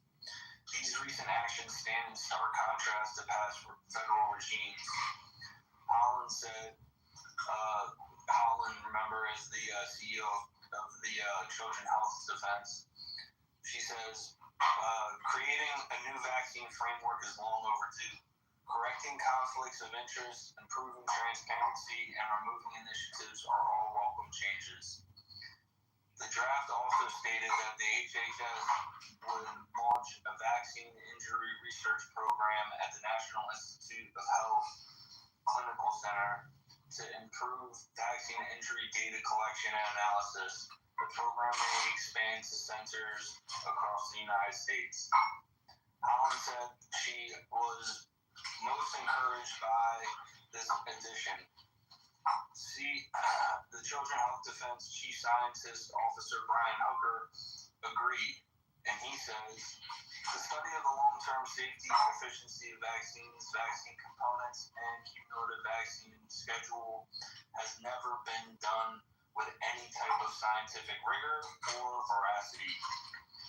My hope is that HHS will capitalize on this opportunity to prevent vaccine adverse events and acknowledge that the very high prevalence of vaccine injury due to the past fox guarding the hen house via pharma capture of HHS agencies. End quote. Which, by the way, I met him. I met Brian Hooker, the Chief Scientist Officer at CHD. What a great guy. A lawsuit filed last week against the CDC alleges the agency violated federal law by failing to study the cumulative impact of childhood vaccine schedule on children's health.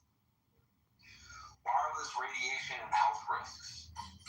According to the draft report, HHS will partner with other federal agencies and departments to study the effects of electromagnetic radiation on health and highlight areas that need more attention, including new technologies to ensure safety and efficiency.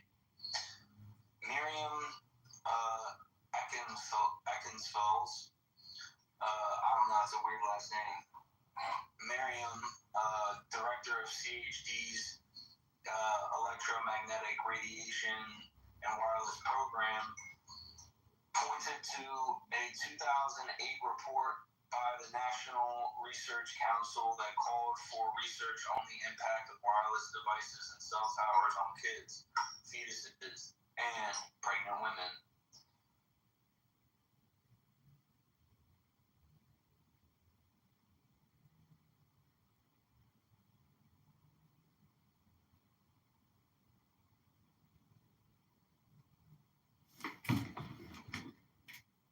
Damn, the space got boomed.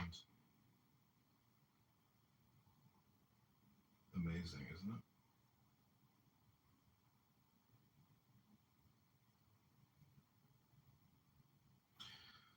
All right, this has been COVID-19 vaccines, Big Pharma, Medicare, Medicaid, debt fraud with candidate Congressman John Kitover. Go to johnforcongress.com. Thanks for tuning in. Let's see what else is on X Spaces at the moment. is called Trolls, Traitors, and Transparency: The War for the UAP Narrative. Nature of bodies and pilots in these holy vessels that seem to transfigure according to all these myriad conditions that can be either intentionally or unintentionally tweaked. Well, not only transfigure, but they actually adapt and create according to local properties of physics. 100%. Well, that to me suggests intelligent design of intent. You're coming from us, though. Yeah, you're coming to a new environment and you want to be a part of it, but you have to integrate yourself into that environment, and you actually have to change yourself to some degree so that you can interact with that environment. But some of it is not. There are degrees of it. Some souls who traverse the bardo, the liminal spaces between existence and reality, they accidentally end up places, or they are just caught on the wind. And so a lot of that is the case, like the wild purple bear. Right. But either they possess or they go back through the process and emerge once again as the intent fractal, which I've called meme law. Yeah. Because it's like, well, if that's the smallest aspect of intention, then it seems mimetic to me. Yeah. So I call it meme law. In a matter of observation and prosperity of intelligence that's merging and moving through the cosmos, if you by happen chance come across an environment that is profitable and possible for your intelligence to continue to experience within that environment, as soon as you come across it, you're going to report back to whatever source intelligence that there is that this is a highly profitable, highly possible environment for experience. So yes, dude. Okay, so in the Buddhist pantheon, in the wheel of life, the human incarnation, like we said earlier, these behaviors responding in this human vessel. This is the most. This place is poised. This particular incarnation is poised for ascension for anybody who wants it. It is preferred. It is the preferred premium incarnation, and that is why. Yeah, exactly. It's right for it. Exactly. It's right for it. And whether or not that is a homeopathic home understanding and explanation of civilization versus a cosmic universal appreciation. Yeah, and in essence, what he said about the same. So they believe, the Roman Catholics state that they believe that there's a seen and unseen baptism or a seen and unseen salvation. So they believe that they are saved 100% definitively, and that the Protestants may or may not be saved. Yeah, that's their claim. It's kind of like when you get into like the URJ and shit like that. Like, Orthodox Jews are gonna be like, the URJ, they're a little fucking weird shit, but they're still Jews. I think It's the same kind of shit. Catholics and Orthodox Church are just Orthodox. Protestants can be nice people, but they are wrong. There's really not much mention of banning pesticides and stuff like that because of things with the EPA and the USDA. He's got to control. He has to take control of what he can control right now. He can't start stepping on their toes when his house is not ordered. So HHS has the ability to, which they do, change the vaccine schedule, so forth. That's what we need to do first. I agree. I think a lot of people in the space actually agree with you too, Noel, because we've got a lot of anti-vaxxers up here on stage, and the title of the space is, it goes hard on vaccines, which I think is good because I feel like they've been underrepresented and they feel like as if they haven't been heard and they haven't, they've been kind of like ostracized from the Maha community. And I've been telling them, just be patient. Come August, come September, there's going to be some major changes, and this is just the beginning of the end for them. And it's funny, one of the listeners, this lady Hope, here actually remembered my predictions And she was like, dude, I've been holding out until this time, and now what you said has come true. So Well, I'm just not sure why this headline is being posed as, oh, it's hard on vaccines but soft on pesticides. You know, just a few weeks ago, everyone was saying, oh, he's going hard against big food and not against the vaccines. I mean, can anyone ever acknowledge that this is decades and decades worth of corruption, legislation, and foundation that he has to undo? I mean, well, babe, the thing is that it's a part of strategy implemented by big pharma, by big food, by big media, in order to dismantle the momentum of this movement. But I want people to realize that, first off, just realize that perfection is the enemy of good, number one. Number two, there is nobody working harder in Trump's cabinet than Robert F. Kennedy Jr. And number three, we have to support from the grassroots. We cannot be attacking our guy in there. We can't be doing that.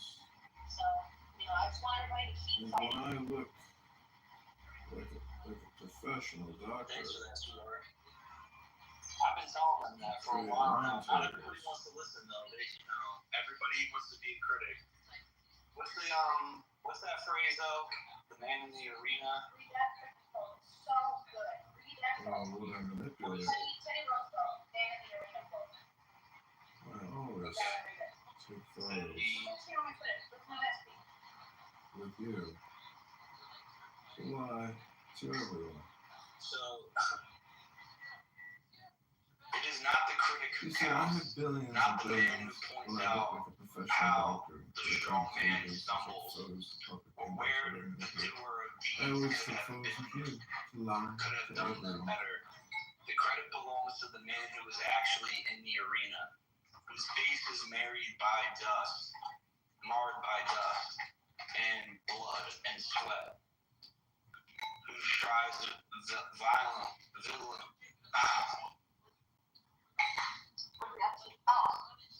valiantly, who errs, who comes short again and again because there is no effort without error and shortcoming, but who does actually strive to do the deeds, who knows great enthusiasms, the great devotions, who spends himself in a worthy cause, who at the best knows in the end the triumph of high achievement, and who at the worst, if he fails, at least fails while daring greatly, so that his place shall never be with those cold and timid souls who neither know victory or defeat. Teddy Roosevelt.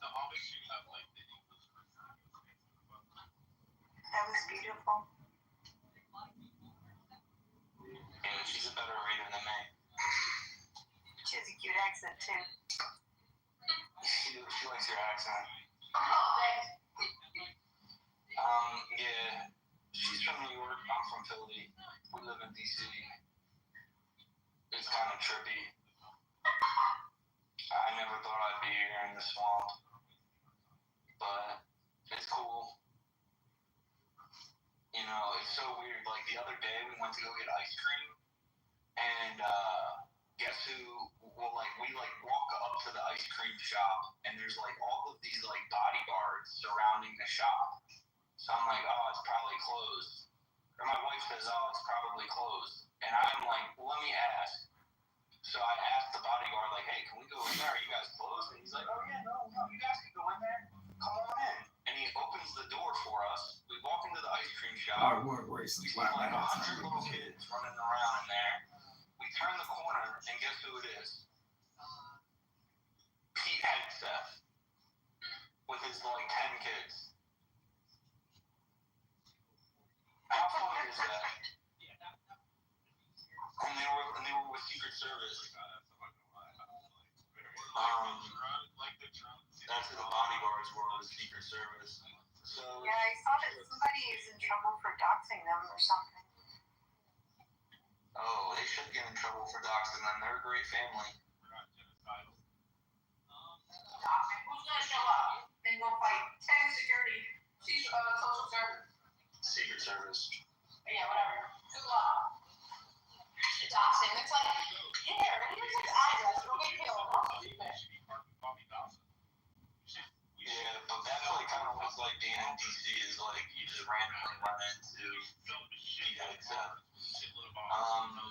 Go ahead, Prashant, and then we'll go to Carol. Yeah, thanks, Augustus. Yeah, I wish I could run into Pete Hegseth because I'd have a talk with the man because I think Pete Hegseth is a victim of the lies that have perpetuated the darkness in our country for many years. But I won't go further into detail on that right now because this is not the time. But I certainly wish I could have a man-to-man conversation with this gentleman. I'm 75 years old, so I've been around the block a few more years than he has, and I've seen the lies about our foreign policy. You know, we have a really good conversation here today, and we have somebody in the audience who I'd really like to hear from, and somebody who I think, if Trump really wants to change, should appoint as the head of the USDA, and that's Ed Bourgeois. If Trump's listening or anybody else is listening down below that can get the word to Trump, this is the man that we need to head the USDA. He may not want it, but at least he should be a top advisor because the man knows about healthy food and agriculture. And the last thing I'll say this time is because I don't want to go along too long, and we don't have to get into a fight about what I'm going to say, but we should completely eliminate any vaccine requirement for any child in this country because there is no vaccine that doesn't do harm. Not one. The World Health Organization had a meeting a couple of years ago on vaccine hesitancy. And one of the main speakers, the head of that meeting, you know what she said? You can hear her say it. She said to the whole group from all over the world, she said, we are in a very dangerous position. We've put ourselves in a very dangerous position because you know what we've done? We have substituted vaccine immunity for natural immunity. And that's a very dangerous position we've put ourselves in. This is one of the top people in the World Health Organization admitting that relying on vaccines has put us in a very dangerous position. She said it. I can find that video and you can listen to her say it. She's admitting that vaccines aren't the best way to go because the best way to go is learn about your immune system and make it strong and stop doing things that weaken it. I'm the living proof of it. I am 75 years old. I haven't been to a doctor in 55 years. I didn't have a doctor. This guy's been to a doctor in 55 years. For his life now and trying to rely on doctors. We don't know anything about real health, the vast majority of it. If Trump or his advisors are listening, if Trump wants to get healthy, bring me to the White House. If he does what I said, I'll guarantee Trump can get much healthier than he is. And I'll stop for now, and I apologize for my anger. But my anger is about the children. We're ruining their lives. We're ruining their future. We got to stop it. Thank you. I believe we feel the same way. You know, we're tired of being taken advantage of and lied to over and over again, having not enough information to make our own decisions. It's disgusting. And I agree with you. Yeah, thanks for sharing. Go ahead, Carol. Hey, thanks, Augustus. So most people just call me a Papa Carol, but listening in, one of the things that has come up, and this happened as soon as RFK Jr. and Donald Trump kind of, came up with the term MAHA, is there was a division among those of us that are very concerned about the health status of our country and the things that are creating all of these chronic diseases and putting ourselves and our families at risk. And that is the division between what is more important. And this came to really to the forefront when Casey and Kelly Means came on the scene in their book and talking about the toxins in the food. And a lot of people in the health freedom movement said, no, that's not important. What's important are the shots, the vaccines, specifically COVID. And, we got to deal with that first. But then the with the food dyes and the Fruit Loops and all that, and then the other side, I mean, a division within Maha. Like we all want the same thing, but this divide came in. And the other side's like the Fruit Loops and the food dyes, that's not important. Get the shots off. And that was kind of ignored. And then, other things have come in. We've got the president's fitness test now, and they're like, that's not important. Deal with the shots. And so there's this division keeps kind of going back and forth. And it's kind of like Mrs. Augustus said that, Kennedy's doing a lot. Like, he is doing a lot. The shots aren't off yet. They haven't stopped that yet. And as motion steps are being taken towards that end, there's pushback from, I think it's more than half a dozen health-related organizations, including the American Academy of Pediatrics, against that. And we have to keep some things in mind. First of all, Department of Defense project. Just like Kennedy cannot, step in and start, regulating things in the EPA or creating, policy in the EPA, he can't do it in the Department of Defense either. So next time you see Hegseth, ask him about that.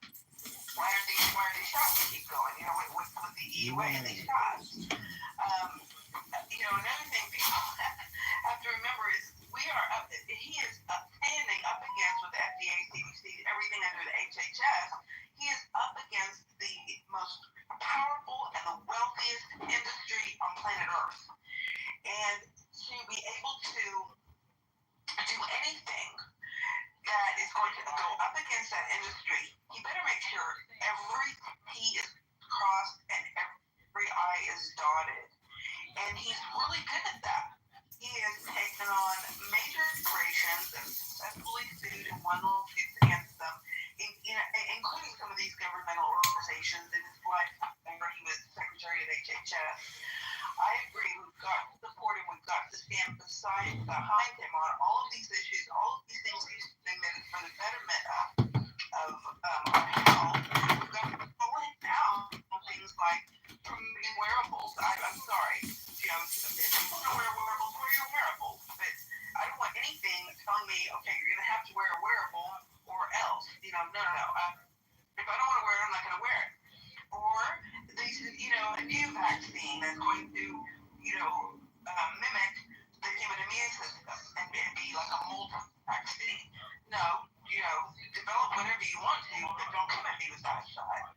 So, we've got to stand our ground and call him out where we feel like he's crossing the line. At the same time, we've got to support him on these other issues as well and keep the pressure on about the shots. We do have a voice. We can put the pressure on. There's a lot of ways that we can make phone calls, that we can tag him in posts. Those things, it might feel like it's not making any, it is and it will. So I just want to encourage everybody, I don't want to be patient. Look, I've been waiting on some of this stuff since 2003. Food dyes and other vaccines, and just say, there's so many things that I've been fighting against for a very long time. I don't want to be patient anymore. I'm getting old. I want to repair. But I want him to get it right the first time, or somebody's going to come in behind him and undo everything. And that's all I wanted to say. Thank you.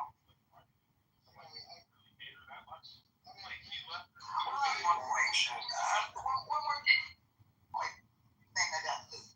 All of those things, let's take vaccines and just scoot to the side for a minute. All of these things that are harming our health and been going on for a very long time primed us. They got us primed and ready for something like this COVID shot or COVID itself to take us out. So all of those things do have to be addressed, or we're going to stay ready and just anything else they throw at us. All right, that's all. Thanks.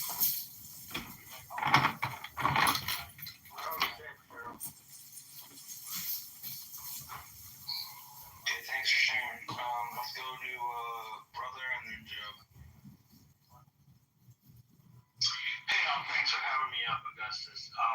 I just want to kind of respond to, I think, Kara a little bit regarding, and I totally agree with everything that you say, Kara, but one of the things, initially I was a little bit harsh on Brother Kennedy, but now I'm beginning to realize that this is something deeper and a little bit more nefarious, a little bit more incestuous. So when it comes to health, from the Maha approach, we're concerned, at least I'm concerned about health across the spectrum, both spiritually, intellectually, physically, emotionally. And one of the things that they've done across the board, our education system has been poisoned, our food supply has been poisoned, our drug system has been poisoned across the board.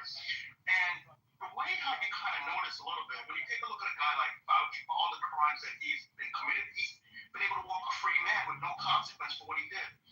Now, the nexus between him and my analysis and what I've kind of been able to deduce is why aren't these people being prosecuted? Well, you know what reveals why they're being prosecuted is the Epstein files. Because when you look at the Epstein files and the child trafficking, which is horrific in nature, what you realize is under the guise of national security, these people have been able to commit atrocities on command and provide cover under the national security apparatus. Now, if you think in terms of Epstein, Fauci is not only part of the National Institute of Health, but also a CIA double agent, then it makes sense because the intelligence community will protect them. So to me, we have basically a shadow government going on here that's totally taken over our complete fabric of our society that we're going up against. And this is I wouldn't say this is a new animal, but it's finally revealed itself in many ways. You can't tell me for the hundreds of billions of dollars that we've spent on our national security apparatus, to this day, we can't even find out where the origination of COVID was. Let me tell you something. They know where it was. It originated as a National Security Defense Department, whatever you want to call it, National Security Agency, bioweapon, for lack of a better term. And this is the problem. And our food supply, when you get our food supply and our medicines are ultimately bioweapons to make us all sick, then it all makes sense. Because they will go at length to protect the National Security Agency overall. So we're up against something a little bit more horrific in nature, and that's why I'm a little bit more charitable to some of the guys we got up there, like a Tulsi, like a Kennedy, and like a Cash Patel, even though I think Cash could be a little bit stronger. So it's going to be really a monumental effort to really get our country back, because we're seeing now, despite what we said up there, the national security apparatus just takes over, and I landed there. Hey, Gustus, can I respond just real quick? Brother? Brother, yeah, 100%. That is, and you are an example of the reasons why I'm watching my little piece of the puzzle. You're watching the national security apparatus. We've got people watching different pieces of the puzzle, and now we can come together.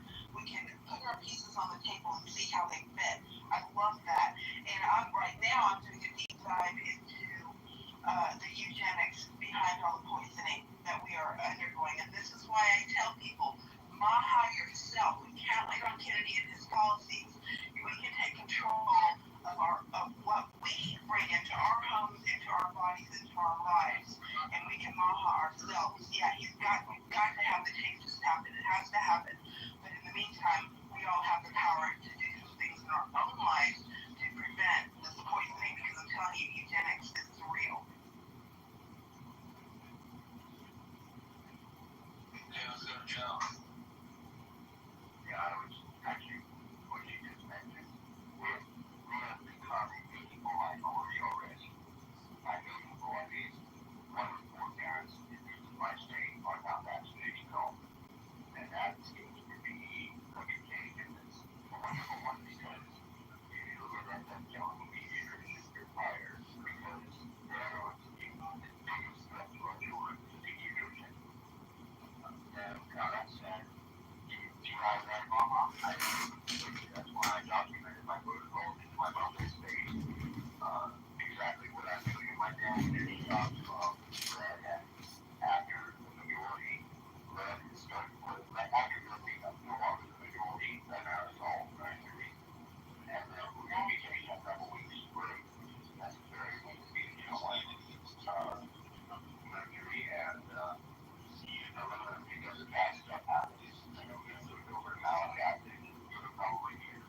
Okay, this is candidate Congressman John Kitover. We're about to go live on a big Zoom live stream podcast, and I hope you enjoy it.